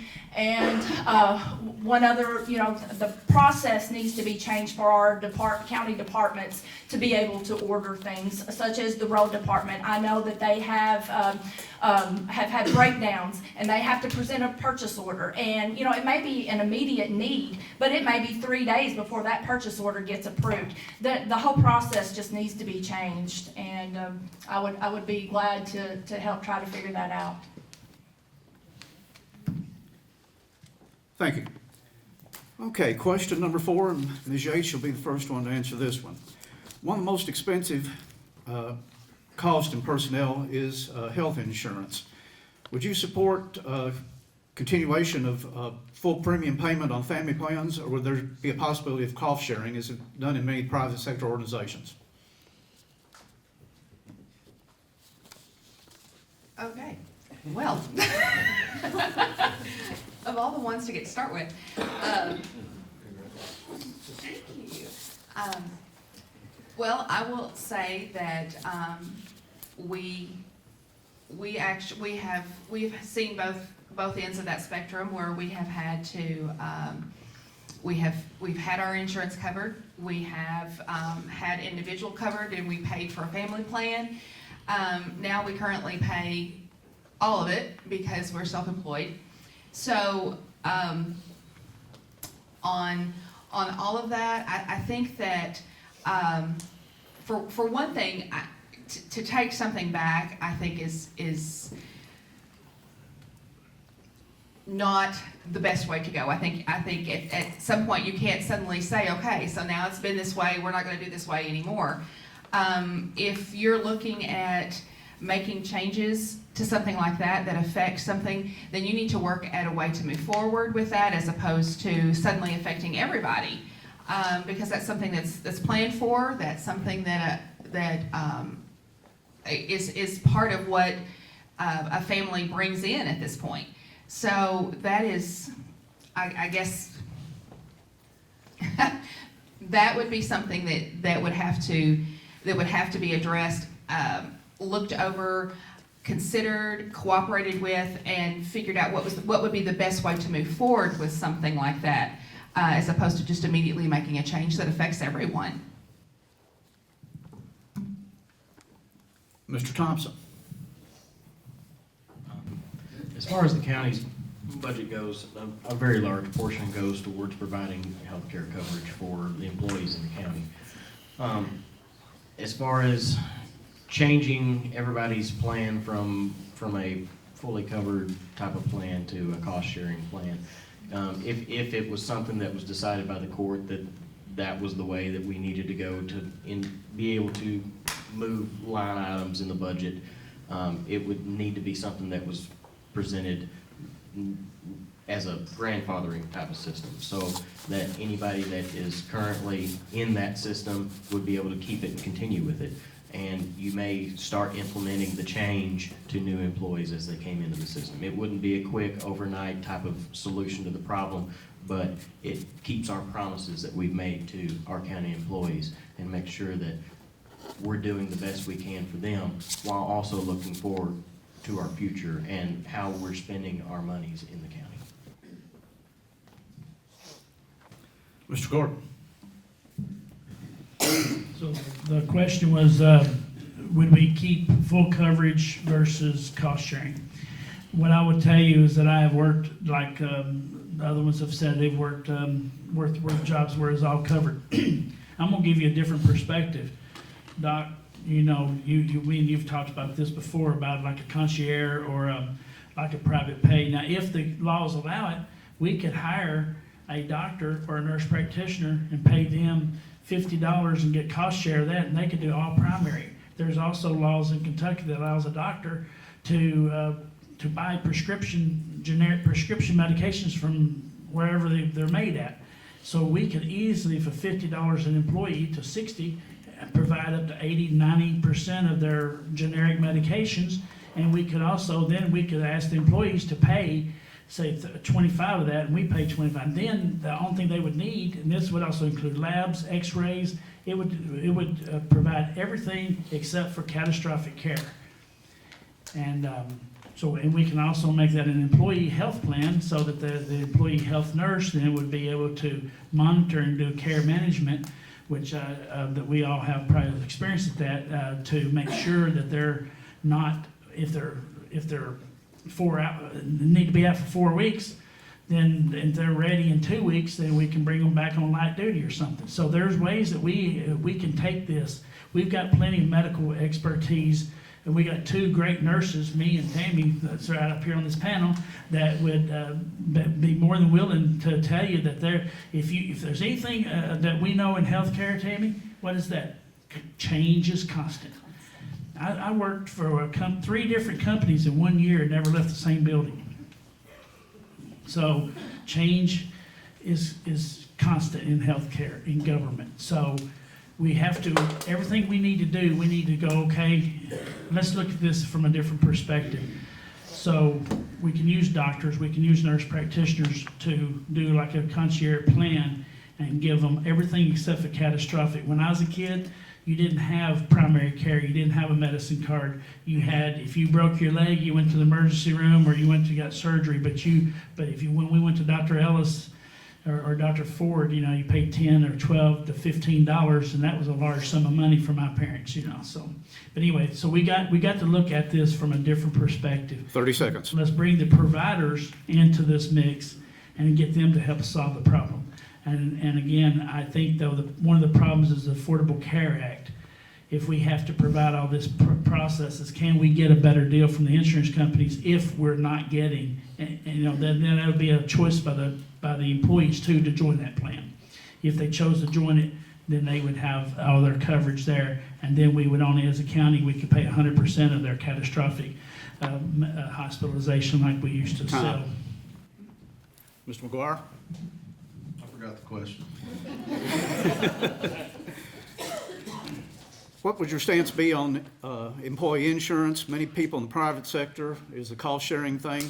Would you support continuing the full family coverage, or would you be willing to consider a cost-sharing arrangement for county employees? Well, we do cost share. That's the first thing, is we pay, I think it's about $1,300 a month for a family plan employer, but our employees pay about $420 a month. So it is cost shared right now. The sheriff's office spends probably $260,000 a year, $260,000 a year for the insurance, and that's with a lot of our officers being retired officers who we don't pay benefits on. So it's a pretty decent draw right now. It's a little high on our share. You know, $400 is a lot when they're making $13 an hour. But you know, we've always got room to improve. I think it went up just a tick last year, but for the most part, it is a drawing point to have that insurance. And I think a single plan is maybe $25 to $50 a month for us. So we do cost share now, and I think we should keep it that way. Mr. Brent? Well, I'll be the first one to admit, I don't know a whole lot about insurance, not health insurance. I dropped mine after Obamacare. My insurance went from $260 a month to $820. My deductible went from $1,000 to $5,000. That meant I spent roughly $13,000 a year before I got any benefit at all. Now, why would I want to do that? I'm smart enough to understand that health insurance is not health care. Health insurance is the companies that stand between you and your health care. That's the first thing we should all understand. Health insurance is not health care. It's a business of taking money off of people that need health care. And we got to shop around. I mean, with anything, the more you shop, the better deal you're going to find. That's the truth. Now, I don't know much about it, but I got a bunch of friends that do, and I'll get my friends involved. I'll learn what I need to know. But as of right now, I don't know a lot about this subject, so I'm just going to have to be honest and tell you straight up. I don't know much about it. I'll learn it, and I'm a real fast learner. But I guess that's about all I got to say on that. Ms. McCall?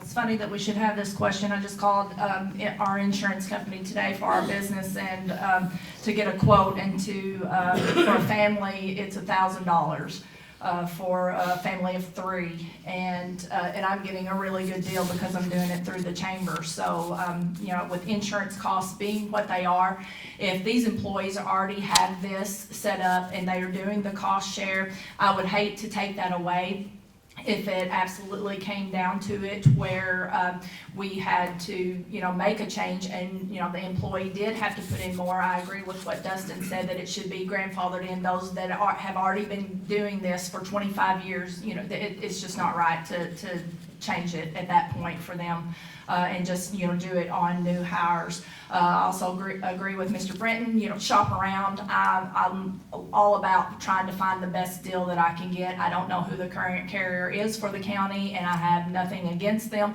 but shop around and try to get the best deal and try to keep it the same for the employees. And Mr. Barrett?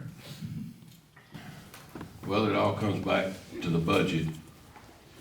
You've got to live within your means, but you've got to honor your promises. If that was a package that you used to hire that employee, then you've got to honor that. But like you said, you can shop around. You know, that's why this job pays so many big bucks. It's because of these tough decisions we've got to make. But that's just it. You can't draw it out from under their feet. You know, if you use that as a package for incentive, that's part of their salary, then you've got to honor that. But also, if it's not enough money there to do that, then you got to make some tough decisions on where to cut to honor your pledges, what you made those employees.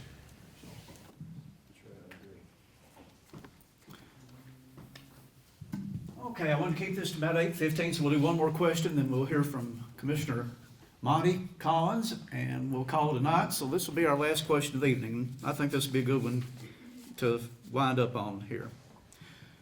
And remember, you've got 3 minutes to respond to this.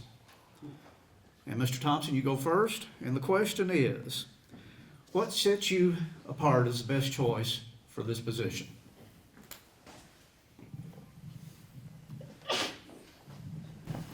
This isn't where I expected to see myself. This is my first foray into politics. I'm learning to public speak, and you're watching it. This is the first time I've ever had to do it. So,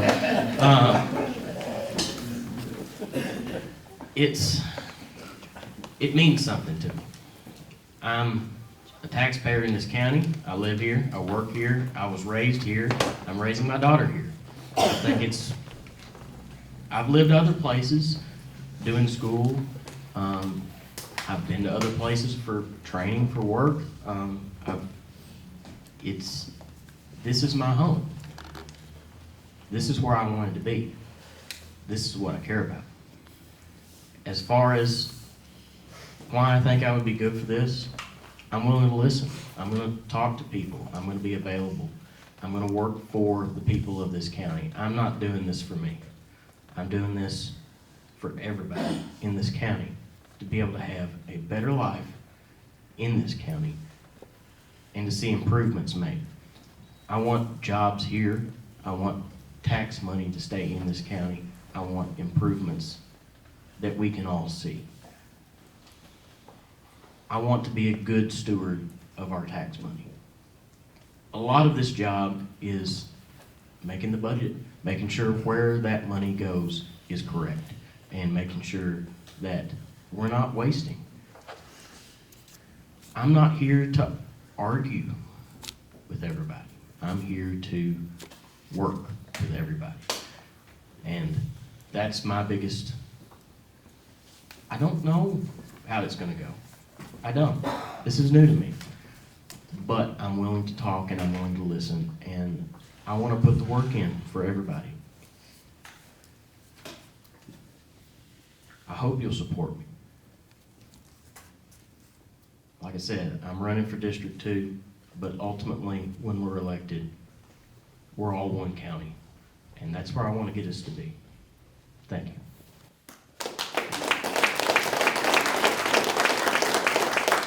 Mr. Gordon. Okay, one of the things I didn't really hit on too much, but I have a because of my blue collar background, I would do whatever I needed to do to make a living.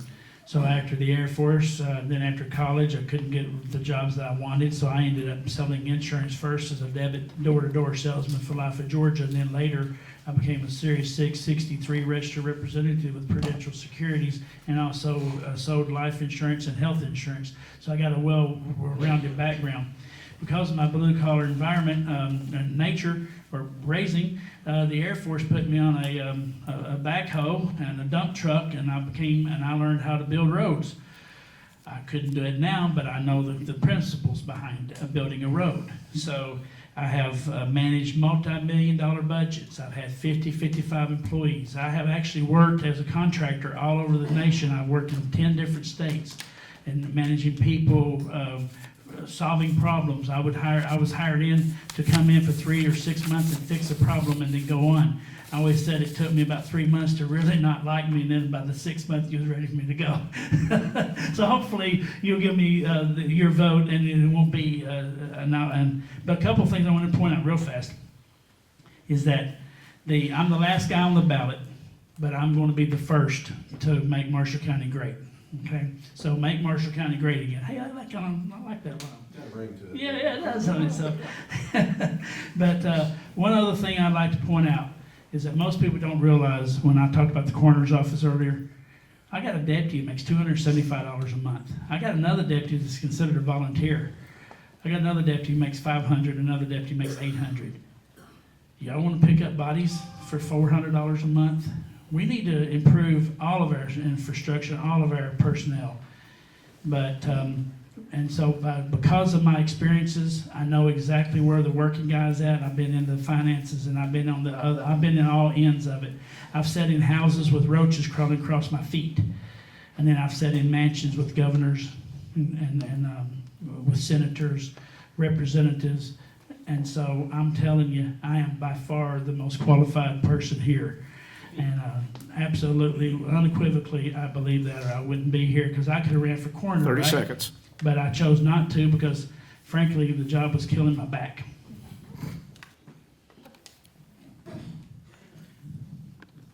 Mr. McGuire? Job's killing my back too. No, I need new chairs.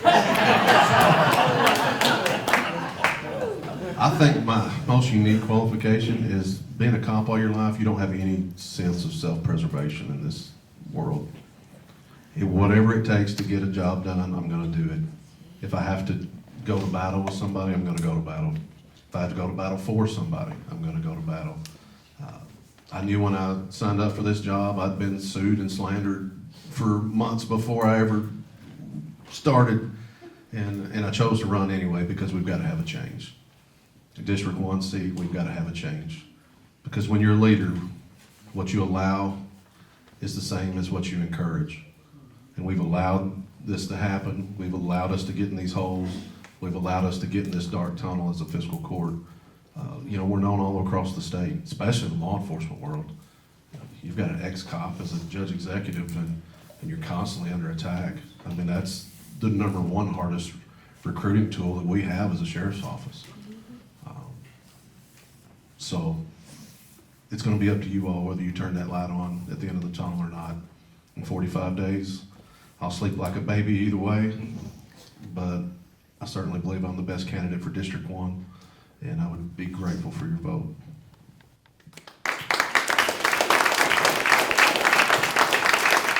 Mr. Brown?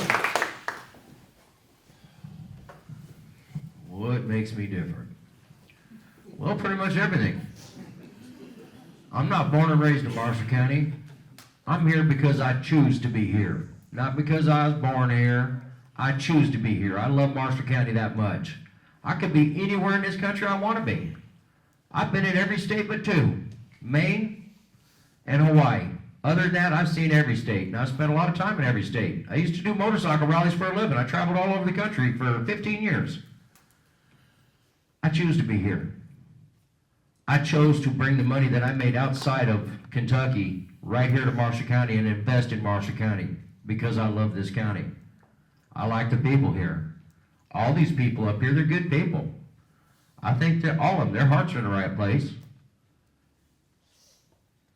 If you think somebody else is better than me, hire them. But I've got a lot of knowledge, a lot of experience, and I'm willing to put it to work. So, you know, it's up to you. If you want to hire me, give me the job. I'd be happy to do it. And I don't want the money. I don't need that money. I'm not doing it for the money. I'm doing it because I see the change is needed in this county, in our county government. It does need to change. And I hope y'all will make that change, because it's up to you. It's not up to me.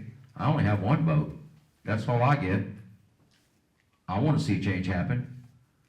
The question is, do you all want to see change happen? You want to see your taxes keep going up? You want another Taj Mahal of a 911 center? You know, we got a couple $1 million in that building, and, you know, we keep hearing this pipe dream of, oh, we're going to get other counties to pay us to do their 911. Well, how much do those counties pay? I've never heard that. You know, in business, we have a term called return on investment. I never put a dime of my money into an investment without knowing, when do I get my money back? When does my money come home? That's return on investment. We don't have anybody thinking of that except for Kevin Spriggs. He's the only one. We got to make some change. We really need change bad. I'll be happy to help, but I can't do it without your vote. So please consider voting for me. Thank you.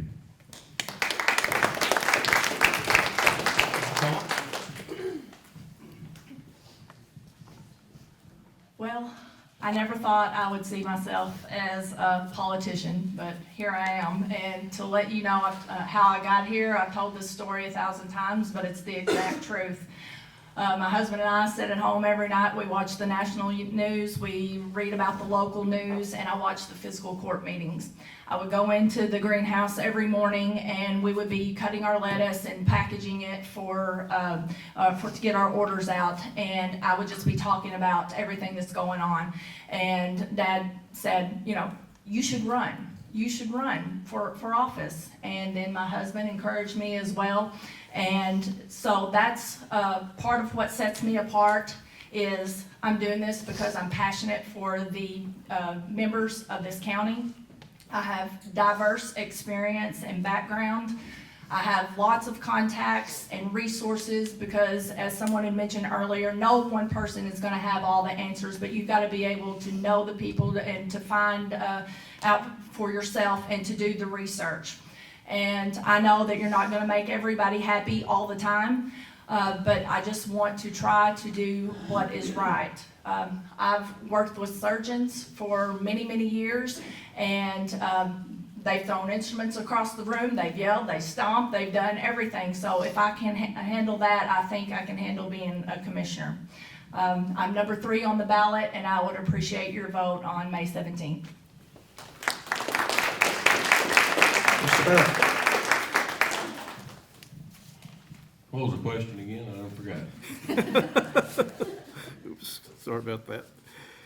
What sets you apart as the best choice for a seat on the Marshall County Fiscal Court? Well, let's see here. You're bigger than all of us. Yeah, I'm bigger. If we get in a wrestling match, I got a pretty good chance.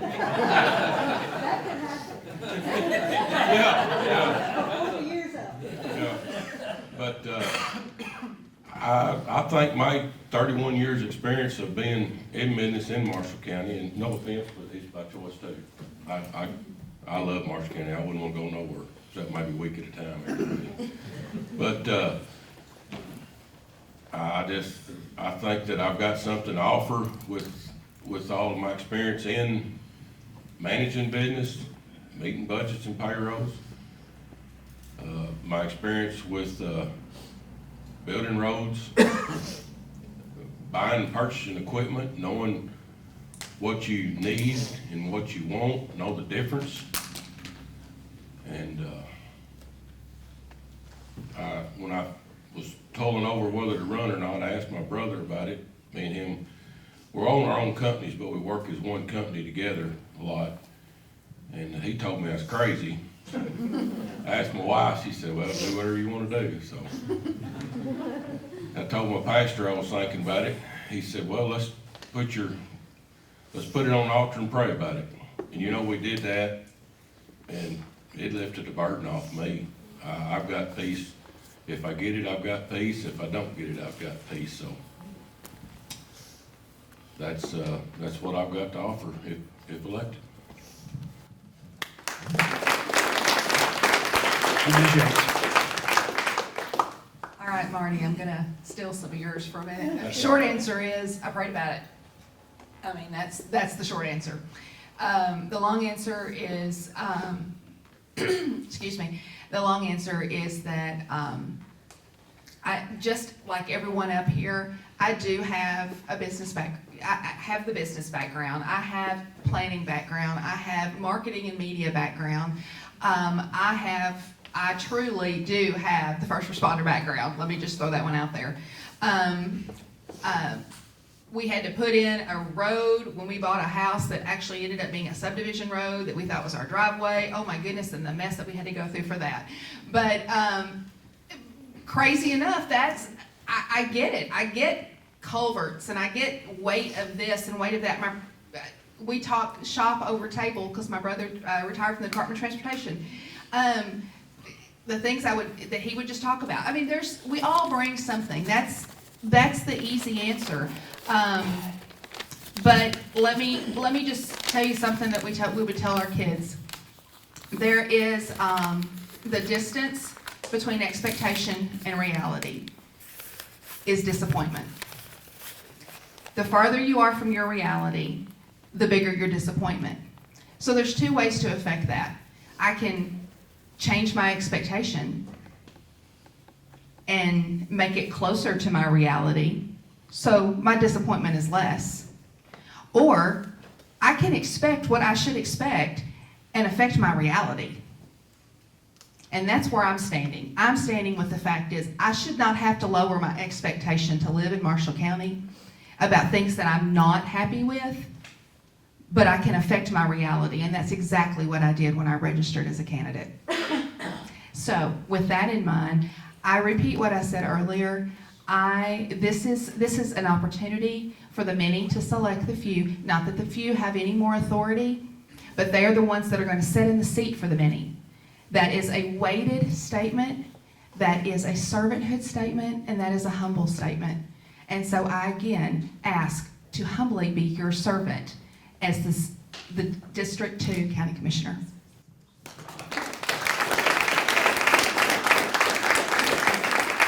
At this time, we're going to give Commissioner Monty Collins the privilege of the floor, and following that, this will conclude our forum tonight. Commissioner Collins.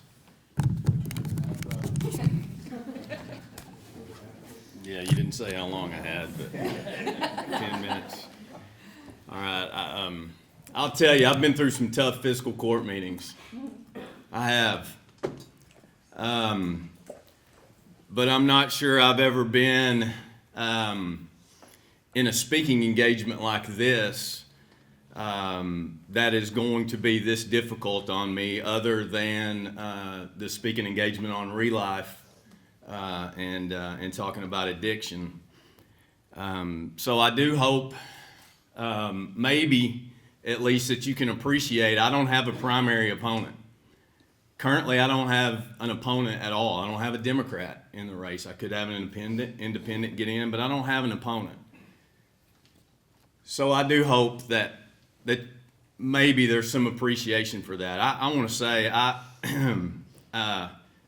apologize to my wife for inviting you. At this point, I'm glad we didn't bring the girls because it's been tough. It's been a tough 3.5 years. I mean, it has. You and I have had good times and we've had bad times, but I respect you. I do. You know, I didn't really make a campaign promise in 2018 necessarily, but I focused mainly on my own assets that I thought that I could bring to the fiscal court. I have a finance degree, been working in I was in banking for 15 years now, real estate for 10. I think if you watch any of our budget workshops or attend any of our meetings, so I take that budget seriously. I cannot imagine if you've watched those and you think I have not put time into that. Whether it be while we're in there asking questions or whether it's behind the scenes that nobody sees. Amen. There's so much that we do. And I appreciate that, amen, because I spent 2 hours today with the jailer.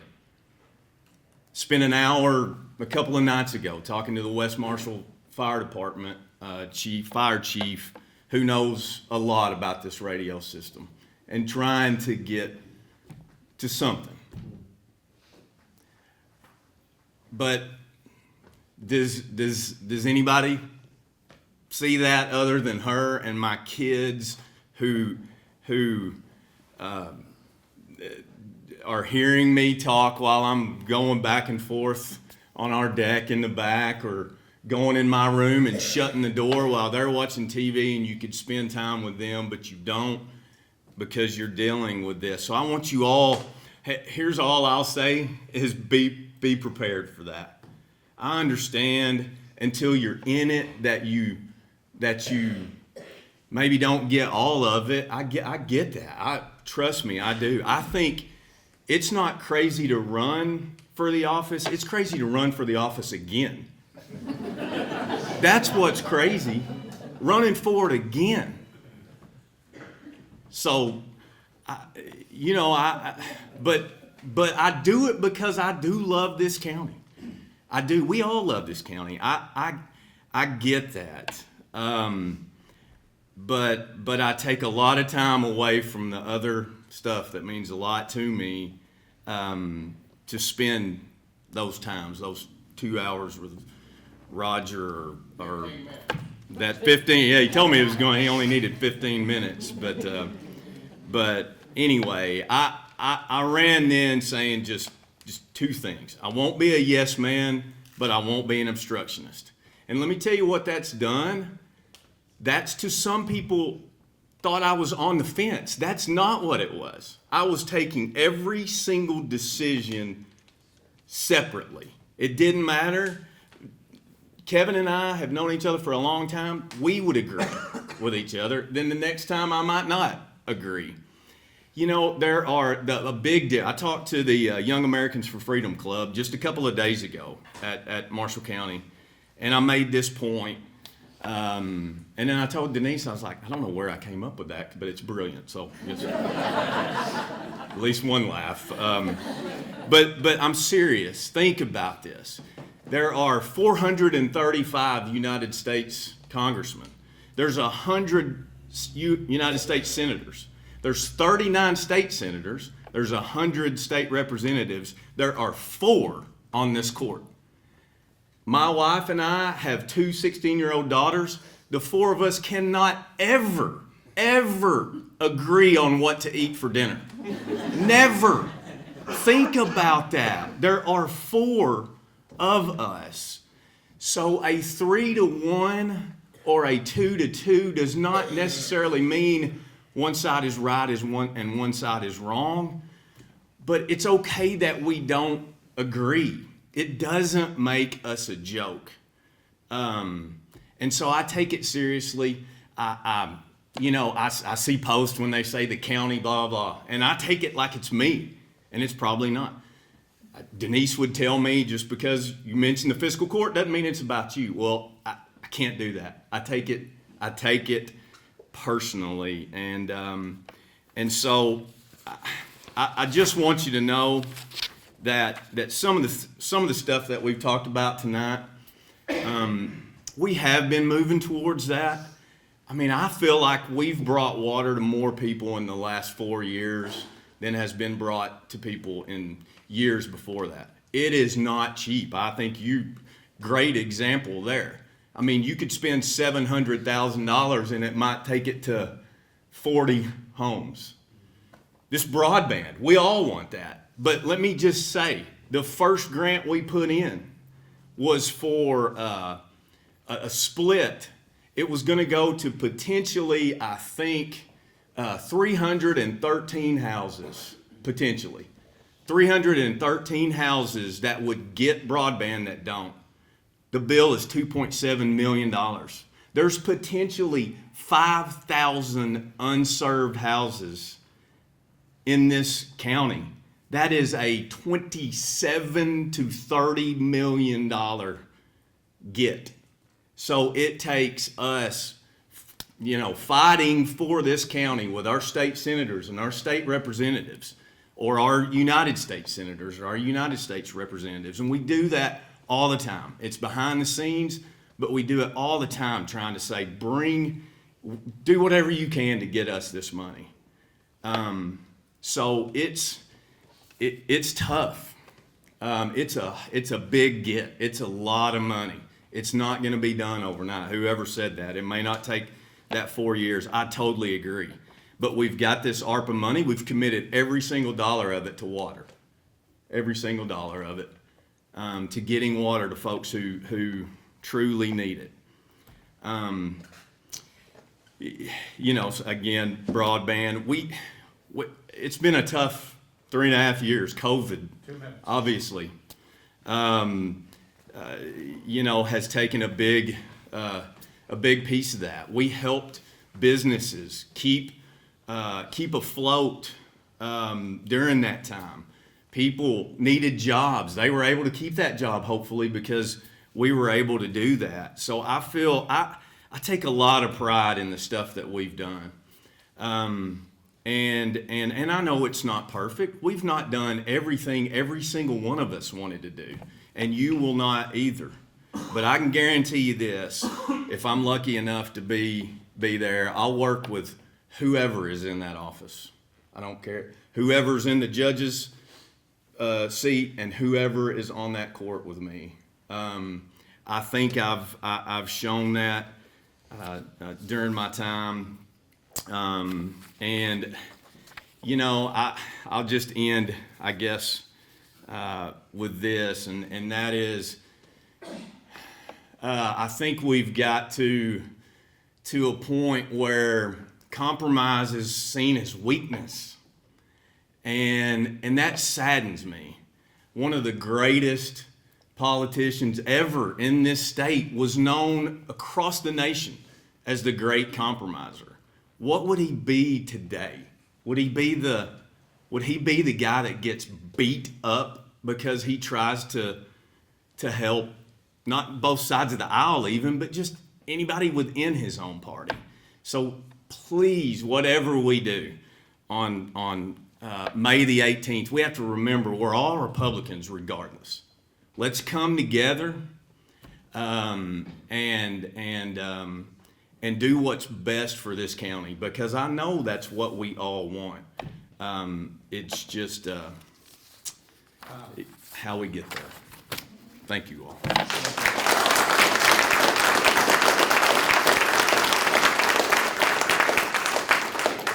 Friends, this concludes this forum, and I want to thank everybody for their attendance. We want to thank everybody that submitted questions, and we want to thank our participants, everyone. Now, it takes a lot to face a group like this, face some questions that some might consider difficult, but the candor and the openness is deeply appreciated. We may not agree, but we do respect, and we are grateful that this has been put out where we can have information and make a rational and a wise choice in the upcoming primary and the upcoming general election. So I want to conclude. Let's give everybody a hand. Stand.